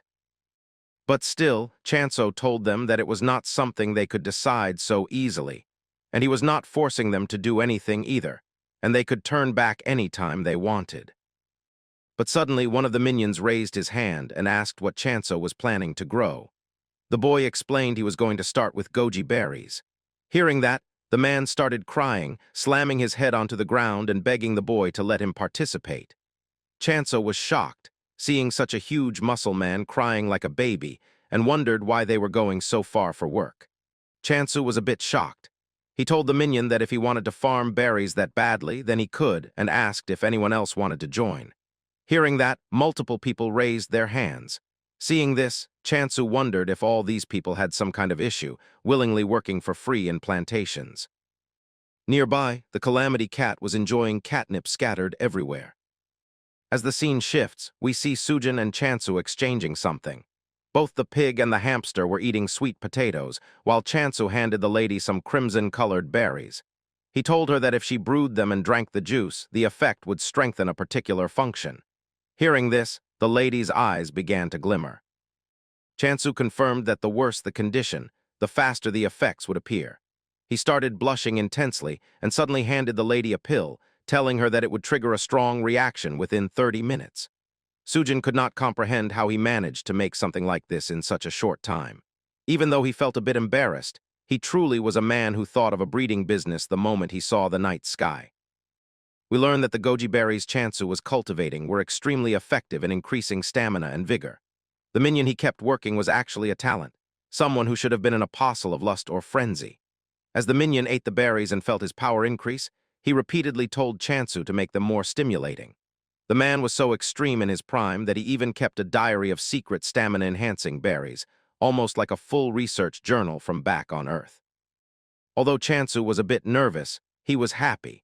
It was his first time using the blessing of abundance to enhance a specific function, and thanks to the minion, he found the method easily. He promised Sujin that they would likely see a wider variety of medicines coming out for a while, and that she should verify their safety first. Sujin was delighted. She told him to leave everything to her, promising that she would turn all the goji berries into gold without delay. Chansu agreed, though he sighed inwardly, unable to handle the fire burning inside her, wondering what kind of news she would bring back this time. As the scene shifts, we see Sujin inside a small factory, emptying an entire bag of goji berries. She thought that if she wanted people to consume stamina-boosting food, she needed to make them think with their lower instincts and nod their heads. The more people had to think, the more reasons they would find to avoid buying it. She reasoned that if customers had to brew the berries themselves, they would become lazy and skip the product altogether. Going this far might make them look as if they lacked confidence, which is why Sujin came up with the idea of a bottled drink that would sell much better. Since it was processed, they could also mark up the price. Sujin blushed and opened a bottle to taste it. The inspector watched as she drank, wondering how the taste was. The drink turned out to be savory and faintly sweet, easy to consume like water. Sujin immediately told her senior to try it as well. The man hesitated, thinking that someone like him did not need such an enhancer. However, Sujin immediately packaged it as merchandise, forcing him to taste it anyway. He nervously chugged it and admitted that although he didn't know about the effects, the taste was quite decent. Sujin capped the bottle and smirked, telling her senior that she would be heading out. The man asked where she was going. Sujin was briefly surprised as he mentioned that maybe he should go too. She quickly assured him that she was not heading to the Alchemy Administration Office. Although medicinal effects were certified through alchemy, stamina enhancers required a different certification body. With that, Sujin activated her flying boots and took off at insane speed, soaring above tall buildings. Her destination was the faction responsible for the world's nights. After some time, she landed at her destination. The place had not changed at all, dim and dark even during the day, with scenery that could make a lonely person feel even lonelier. Around her, people were kissing and exercising openly. Sujin recognized them as potential customers. The happier they were, the more products the company would sell. As the scene shifts again, we arrive at the temple of the Chastity faction. Sujin is welcomed into the sacred temple, where a receptionist asks what brings her there. She introduces herself as a representative of the Circulation Trading Company, explaining that she has come to get a stamina enhancer certified. The receptionist understands and leads her to the reception room. As Sujin walks deeper into the temple, she realizes that no matter how many times she comes here, she will never get used to the atmosphere. Finally, the receptionist asks her to sit and wait for a moment. Sujin was nervous, and it showed clearly on her face. She thought about how, when people talk about a faction that dominates the adult market, they usually imagine the lust faction or the faction of carnal desires. However, the reality was that chastity had completely cornered the market. Those vulgar factions did not even exist anymore. As we enter a flashback, we see Chansu completely shocked from head to toe, unable to believe that the people dominating the adult market were actually the chastity faction. He wondered if it was really true, thinking that maybe the definition of the word itself had changed. Sujin was getting annoyed by his overreacting behavior and told him that it was indeed correct. She then said that the most important part was about to begin.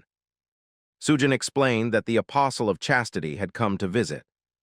The scene returns to the present, where a man dressed in white speaks to Sujin. He tells her that it has been a long time since they received such a fine item, and that they verified it with great joy. The man rambles slightly, reminding her to maintain focus. He explains that the herbal pill she provided was truly good, but that it still left something to be desired. Sujin wonders what the problem with the pill could be. The man explains that goji berries are excellent ingredients, but they are meant to be combined with other materials. If she wants to enhance the efficacy of other ingredients the same way, then they should start cultivating and combining them together. He even offers that if finding the correct formula is difficult, they could simply supply the ingredients themselves.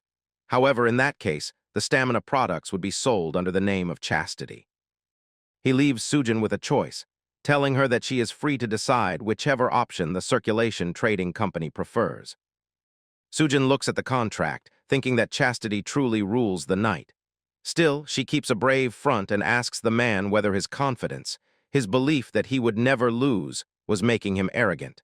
After all, if the trading company succeeded, a powerful competitor could emerge. The man denies this outright.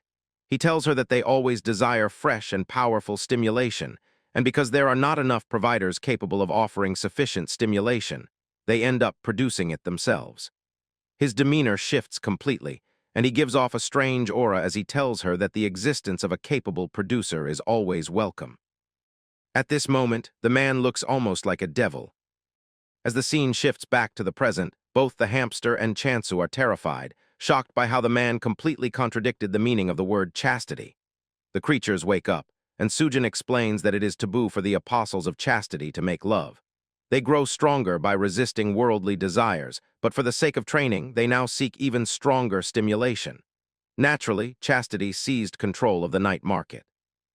Despite being a small faction, they secured a solid economic and military foundation. For Chansu, this realization is not foolish. He understands that it is simply an addiction to enhancers. Sujin now speaks purely from a business perspective. While being directly recognized by the faction would be beneficial, entrusting manufacturing to them is not a bad option either. Sujin brings out a list of ingredients recommended by Chastity and asks whether Chansu can grow them. The list includes black raspberries, daughter seeds, magnolia seeds, and nedium seeds, ingredients Chansu has never seen before. As he reads the list, Sujin plays with hand dolls, finding the hamster extremely cute. She blushes intensely. Chansu asks whether the goji berry tea is selling well. Sujin confirms that it is, explaining that they plan to supply it to all hotels owned by the Chastity faction. Hearing this, Chansu becomes happy and says that since their immediate goal has been achieved, they should slowly shift toward developing stabilized medicines. Meanwhile, Hamdallah is frightened as Sujin tries to kiss the creature.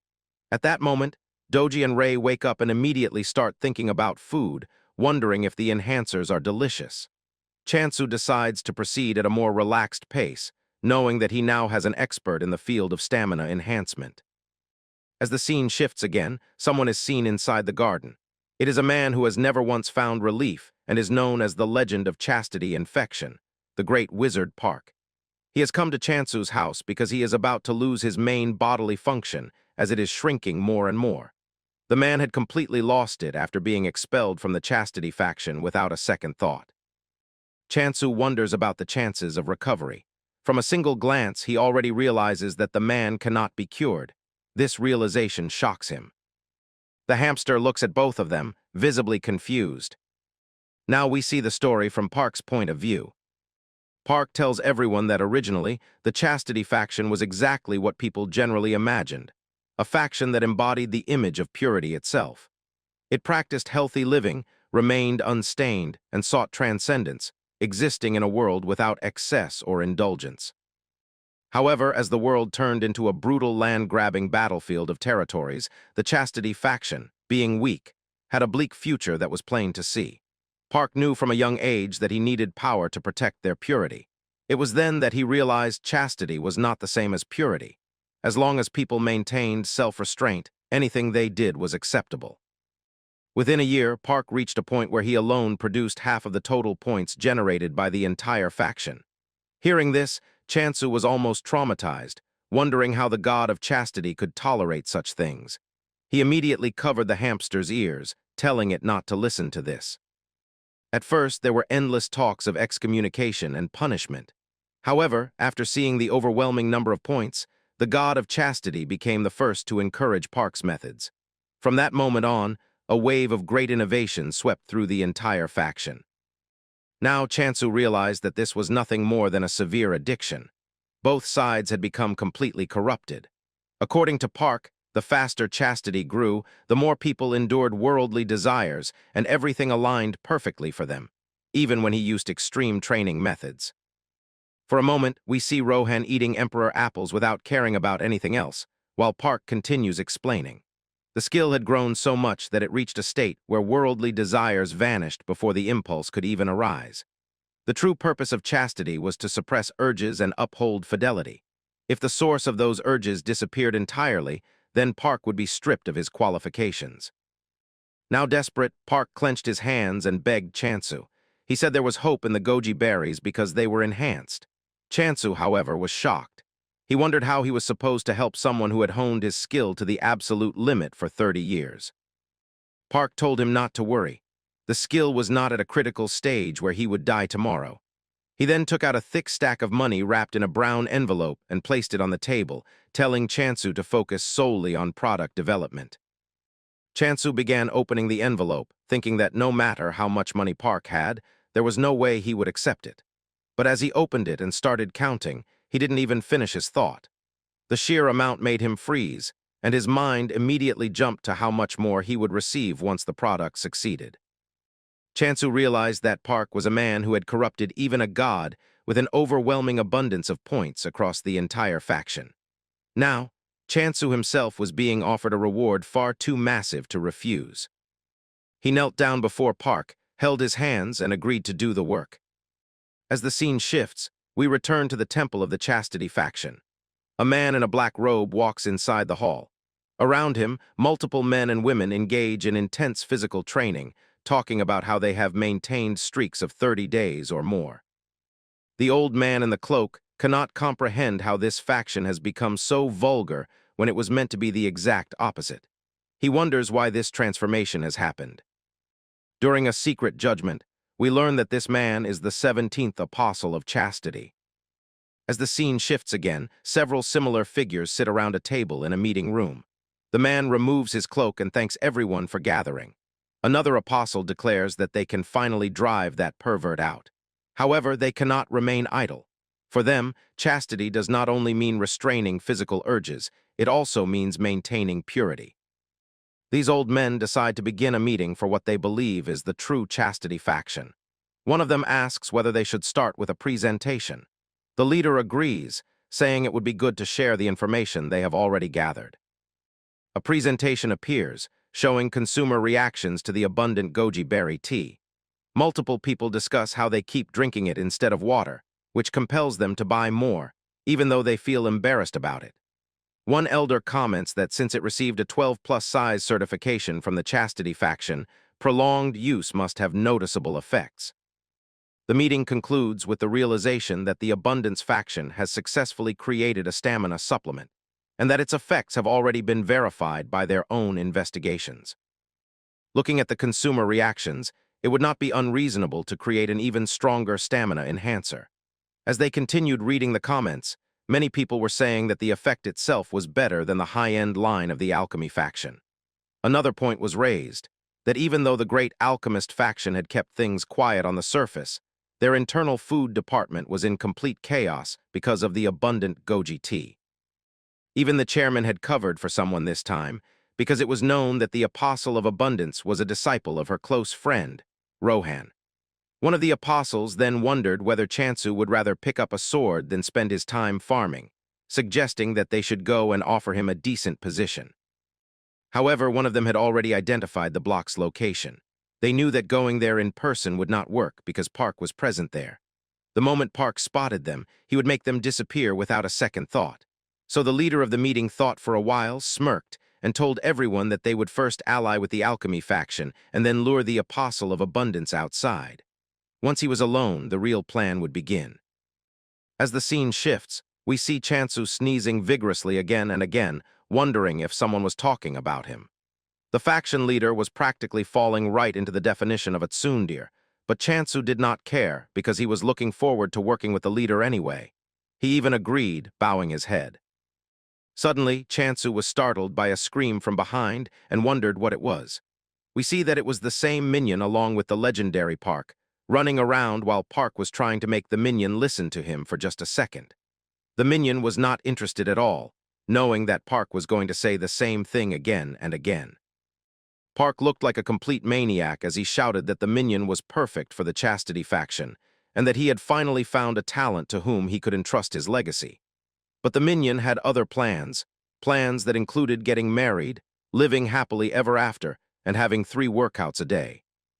Seeing how passionately Park praised the minion, Chansu realized that Park truly had an expert in the stamina field with him.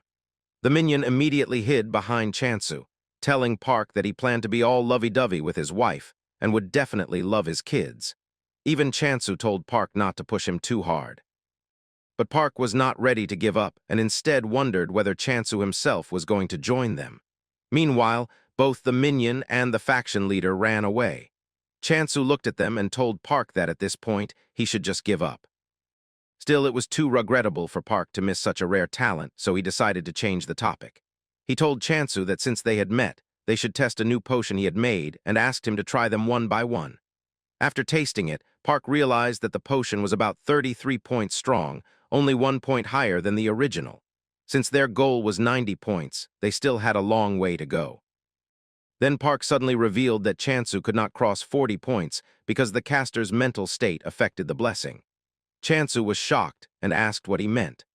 Park explained that empathy might come before the solution, and that they should consider things like the forbidden workout routine, which could make someone last for an hour and allow them to cast the blessing for a longer duration.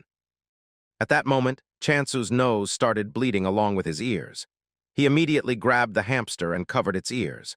Then came a sudden red flash, which Chansu immediately rejected, even though it was something that had been shown only to him and no one else. As Chansu slightly turned around, he realized that it was not a red flash but a red book, one that Park treasured and always kept in his most private places. Seeing that, Chansu wondered if the man was truly crazy because Park was still hell-bent on making him try the book. But Chansu firmly refused. Meanwhile, the hamster ran away with a blushing face and jumped onto Sujin, who always found it adorable. Chansu then realized that Sujin was there as well. She explained that she had rushed over because she had some huge news to share. But when she noticed the red book, she wondered what it was. Chansu immediately hid Park behind him and asked Sujin about the huge news, trying to change the topic. Hearing that, Sujin told Chansu not to be surprised, because the alchemy faction had requested a dungeon raid from Chansu himself. Chansu was completely confused.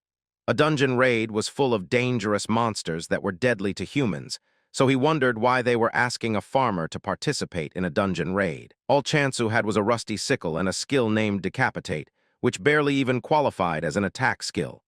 Even though it was effective against regular ghost forms, slicing through even the thickest of necks, if it failed to sever the neck completely, it could hardly leave a scratch. And monsters in dungeons came in many different shapes and sizes. Chansu asked Sujin if he looked like a farmer to her. Hearing that, even Sujin was shocked, but then she explained that although the whole thing was called a dungeon subjugation, In reality, it was more of a gathering request meant to obtain monster byproducts. Meanwhile, Park also came to hire Sujin, but knowing that she was already occupied, he started leaving. As the contract was opened in front of Chansu, he read that the freshness of the byproducts was important, just like the ostrich sap he had collected before. This made him wonder if the target of the subjugation was a plant-type monster. However, Sujin informed Chansu that the target was actually an upper-grade water spirit. With ordinary water spirits, it does not matter much who hunts them, but with upper-grade spirits, if people fail to cut off their lifeline in a single strike, they recover by absorbing other spirits. This lowers their purity, which is why the squad needed someone with overwhelming firepower, like a sword master. Chansu was shocked after hearing this conclusion, wondering if the team even wanted him in the first place, because the request seemed more suited for Rohan, who was casually eating apples while standing to the side. There were plenty of rumors about how Chansu was associated with Rohan, so maybe the team thought that calling Chansu would bring the sword master along as a bonus. Plus, since Chansu could not be away from his land for long, it was probably best to refuse, which he immediately did. But then Sujin wondered if he should really decline, because the compensation was actually quite generous. First, they would provide a weapon, which was of no use to Chansu, as a farmer had no need for one. What he heard next, however, was shocking. In addition to that, the team would reward a water spirit to the contributor. Hearing this, Chansu grabbed Sujin and shook her, asking if what she said was true. A water spirit was a farmer's dream resource, as it worked like a mobile sprinkler, and now Chansu truly wanted it. He wondered if he could buy one with money instead, but Sujin told him that although it sounded intriguing on the surface, it was not a good idea to refuse the request. The alchemy faction was probably not viewing them favorably right now. The goji berry and the drink made from it had become a popular hangover cure, and hangover cures were the alchemy faction's flagship product. Their competition was suddenly dominating the market. Even Sujin believed the request was merely a pretext, and that the real purpose was to clear up misunderstandings. She wondered if there was another reason Chansu was hesitating, because honestly, it was an incredibly good offer. Chansu then told Sujin that he was worried about his block. Rohan started slicing an apple with precise movements, and Sujin realized that trusting outsiders with the block was troublesome. She suggested that in that case, Chansu should complete the temple in its entirety. Since Chansu had already received construction materials through the alchemy faction, and temples possessed defensive functions, this would solve the problem. Rohan was shocked, his expression turning subtle, while Chansu was greatly surprised that he did not know about this. Sujin continued, explaining that there was a reason temples were considered strategic assets to a block. Meanwhile, Rohan questioned his life choices, wondering why he was even there if the temple was already protected. A few days later, the scene shifted, and the temple was finally completed. The goddess was sitting inside, and it became clear that a lot had been on her mind lately. Chansu had been getting close to a swordsman and expanding into nearby blocks. He had also excommunicated one of the apostles who had fought on his side, and even the god of corruption, who had no sense of business ethics, had latched onto her one and only apostle, urging him to convert. Still, the goddess was happy that things had been peaceful lately. Meanwhile, Ari noticed the goddess and wondered what was troubling her. Even though the goddess appeared happy, thinking that her apostle had begun focusing on internal affairs, Ari felt that something was wrong and guessed that something was about to happen. The goddess, on the other hand, thought that now that the temple was complete, it would be perfect if Chansu gained the communication skill. At that moment, the skill Last Bastion was suddenly activated at the temple, shocking all nearby beings, as everyone knew it was a war-grade defensive skill. On the other side, we saw Rohan, who was using all of his swordmaster skills, yet still could not budge the barrier even an inch. Chansu was surprised that the barrier's performance was this strong enough to block even Rohan's attacks. Meanwhile, all three beings, including the goddess, were crying out loud, wondering what on earth their apostle Chansu was planning now. As the scene shifted, Sujin wondered if they should move out now. Chansu simply scratched his ear, feeling as if someone was talking about him. The lady was ready to escort both boys to the target block. Chansu then realized that he had forgotten to tell the goddess, but as everyone else was already leaving, he thought they would be back soon anyway. Wondering if it would be fine, he decided to go nonetheless. As the scene shifted again, They arrived at another block where the alchemy headquarters was located. Sujin was shocked that they had arrived so quickly, and Chansu thanked Rohan for that, while the man maintained his smug expression. Chansu was happy because they had installed an entry gate for the way back, and even Sujin could not comprehend such a method due to the massive point cost it would incur. By paying more points, it was possible to exceed the occupation purchase limit and buy additional slots, but the cost increased exponentially. Chansu could not afford that, but Rohan could with his absurd wealth. Sujin decided to head out at that point, while Chansu and Rohan entered the alchemy building. Chansu thanked the lady for escorting them. The receptionist at headquarters welcomed Chansu, telling him they had been waiting for him, as they had also prepared the weapon he had selected earlier. The receptionist handed him a small briefcase and asked if he was sure this was the weapon he wanted to use, considering he wanted to keep it secret. Chansu simply smiled and accepted the weapon. The receptionist told him that he could exchange it if it did not feel right after trying it, but Chansu felt it would definitely be useful. He then wondered if Rohan could hold the briefcase. Rohan agreed immediately, asking for 2 apples as payment this time. Next, the receptionist explained that they would apply a blessing to the potion used to tame the water spirit. Alternatively, they could provide a blessing with good compatibility. However, if they used an external blessing, Rohan would have to continuously supply the same blessing as feed for the water spirit. Since Chansu was still a beginner, using his own blessing carried a risk of failure. The receptionist asked what he wanted to do. Chansu considered checking compatibility with the blessing of abundance, but since it was a minor faction, the receptionist had no data on it.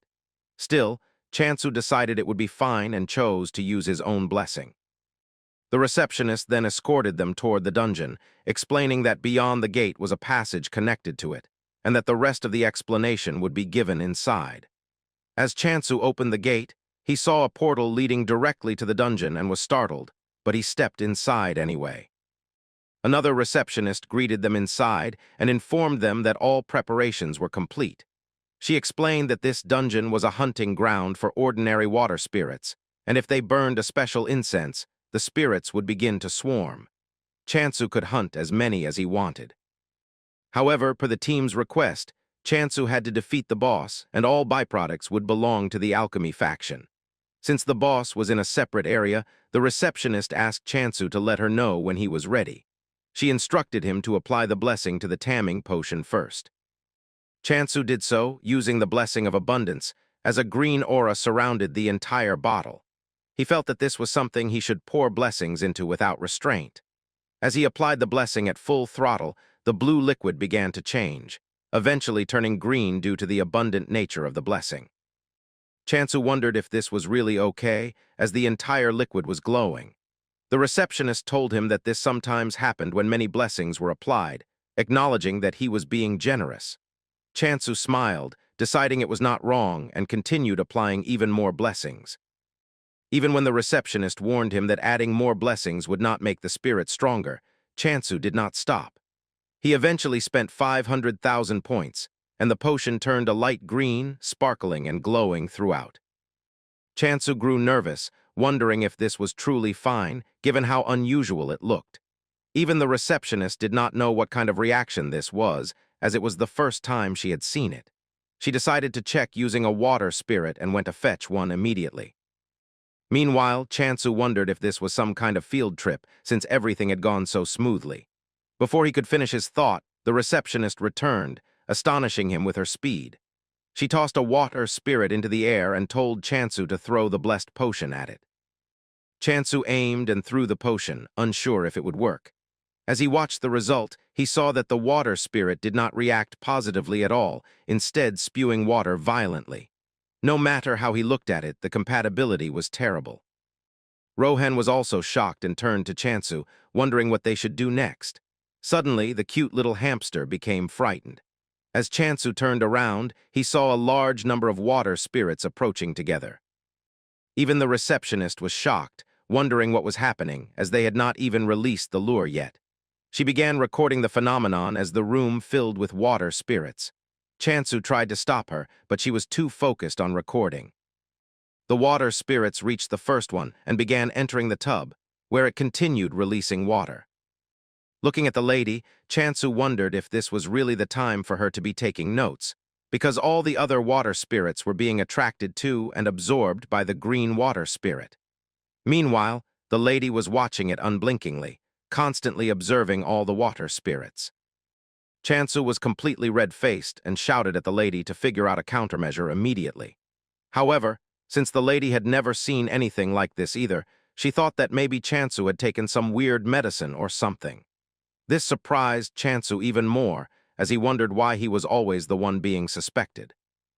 The lady suggested that it might be an overdose, and that it seemed as if the blessing of abundance was acting like a lure for all the water spirits. Meanwhile, Rohan was calmly sitting and eating an emperor's apple, while Chansu wondered if the creature was puking. The lady explained that it was just indigestion after the water spirit had eaten too much. As the lady turned around, she was relieved that the last of the normal water spirits had been absorbed. But suddenly, the boss room's door blew open with a loud bang, like a soda can popping. The lady was shocked, wondering if the lure was working on the boss as well. This was completely abnormal because lures were not supposed to work on dungeon bosses, as they were the targets meant to be eliminated. As Chansu looked at the giant creature, it was revealed to be a massive mermaid, fish hybrid, the dungeon boss, and a high-ranked spirit. Both Chansu and the lady watched as the spirit hovered above them. Chansu wondered what was happening, because even the boss spirit was being absorbed by the overfed water spirit, merging with it and turning into an enormous, squishy mass, larger than even the biggest bosses. The lady was completely overwhelmed, no longer able to distinguish what was real anymore. A dungeon boss, far stronger than ordinary spirits, had been absorbed by a tiny water spirit. The water spirit appeared to be in pain, and Chansu wondered why he had even been assigned this dungeon subjugation if the Abundance faction had such terrible compatibility rates. The water spirit began vomiting water again. Even though the lady was disappointed, she continued taking notes like a true researcher. Chansu was at a loss for what to do, while Rohan and the cute little hamster casually ate apples and watched from the side. Chansu knew the situation had become completely hopeless. As the scene shifted, he told the water spirit that it was not its fault, and that he was the one who had recklessly thrown the potion at it.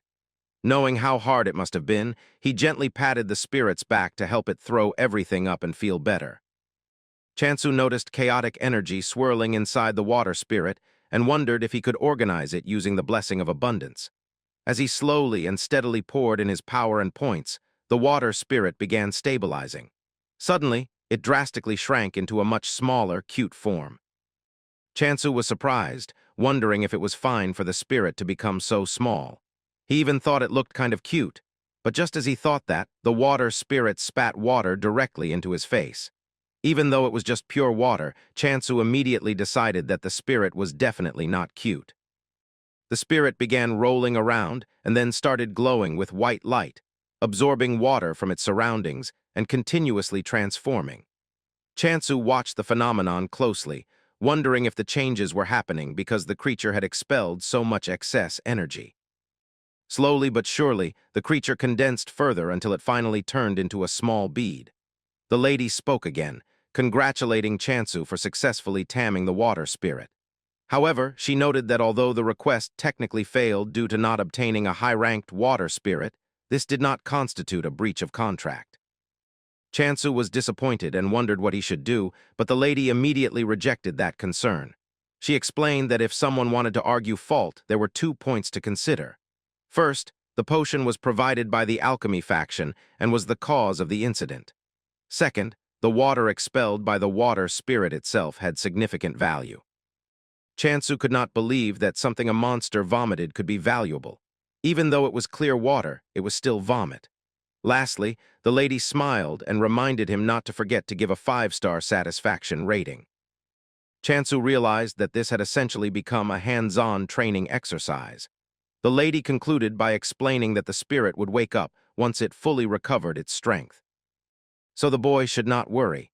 It might look different from before because of the high concentration of magic, so he should not be too shocked when the true form is revealed. But suddenly someone entered the dungeon, once again calling out to Chainsaw, the apostle of abundance, telling him that this was clearly a failed quest. Even though he had already accepted the payment, he had still failed, so now he would have to pay a penalty. even when Chainsaw repeated the same explanation as the lady, that the incident was caused by the potion provided by the alchemy faction. The man was not ready to believe it. He told the boy that he was the one who had used it improperly. But unexpectedly, Rohan stood up.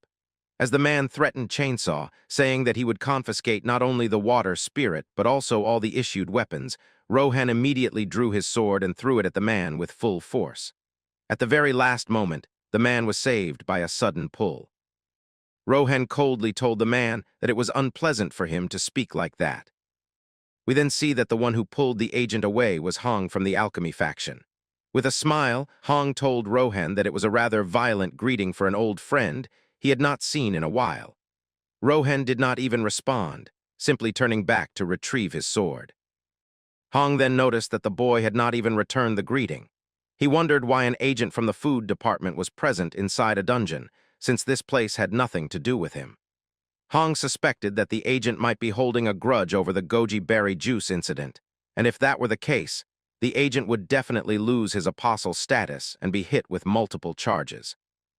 Hong suddenly stepped much closer to the man with an obviously fake smile, trusting that the agent was not that foolish. The man immediately turned toward Hong and insisted that this was not the case at all. Hong told the agent to step aside immediately. The man apologized and left, while the lady, as usual, reminded him to give a 5-star satisfaction rating. Hong then approached Chansu, introduced himself, and apologized for the discourtesy during their first meeting. The boy did not really care, and Hong suggested that they finish discussing business matters. Noticing that Chansu looked nervous, Hong reassured him that there was no need to worry. He explained that it was true the subjugation had technically failed, but because of that failure, the water from the spirit had become something very special. It was water that could lure dungeon bosses, and with an item like this, the alchemy faction would once again be shaken, just like during the ostrich sap incident. Hong told Chansu that since the boy probably would not need it himself, it would be best to sell it to the alchemy faction. Chansu was shocked that alchemists were willing to pay money for what was essentially vomit. Hong explained that if Chansu sold the water to them, the request would be counted as a success. Before Hong could even finish his sentence, Chansu immediately agreed to sell it. Hong nodded, thinking it was a wise decision. They then needed to decide on the payment. Hong asked if Chansu would like to receive compensation in the form of potion processing equipment. Chansu asked what that meant, and Hong explained that these machines could be used even without alchemy skills, allowing him to do far more than he could currently manage. Chansu became excited but hesitated, wondering if making potions himself would cause another conflict like the berry juice incident. Hearing this, Hong's expression turned serious. He asked if Chansu was underestimating the alchemy faction, because even if such a situation occurred, alchemy had nothing to lose. The faction always welcomed capable individuals like Chansu. After everything was settled, Chainsaw and Hong walked out of the headquarters together, chatting casually. Hong realized that Chansu was not Rohan's disciple, while Chansu asked if Rohan was actually a decent person, switching to casual speech to make things feel normal. Chansu felt bad that Rohan had thrown his sword at an old acquaintance because of him, but Hong dismissed it. He explained that Rohan had done it intentionally to create tension, and that in reality, Rohan probably did not care much at all. Both of them then looked toward Rohan. Chansu asked if there was any way to feed Rohan something else, since he ate nothing but apples every day. Chansu had tried everything to make him eat other foods, but nothing worked. Rohan, on the other hand, told Hong that Chansu was actually a good cook. Chansu just wanted Rohan to have a balanced diet, but Hong advised him to give up, saying that Rohan's stubbornness could not be broken. As the scene shifted, a black high-security car approached Chansu. A guard stepped out and told him that he had come to escort him and that they would have to leave together. Chansu wondered why this was happening. Both the hamster and Hong were shocked as well, while Rohan maintained his usual nonchalant expression.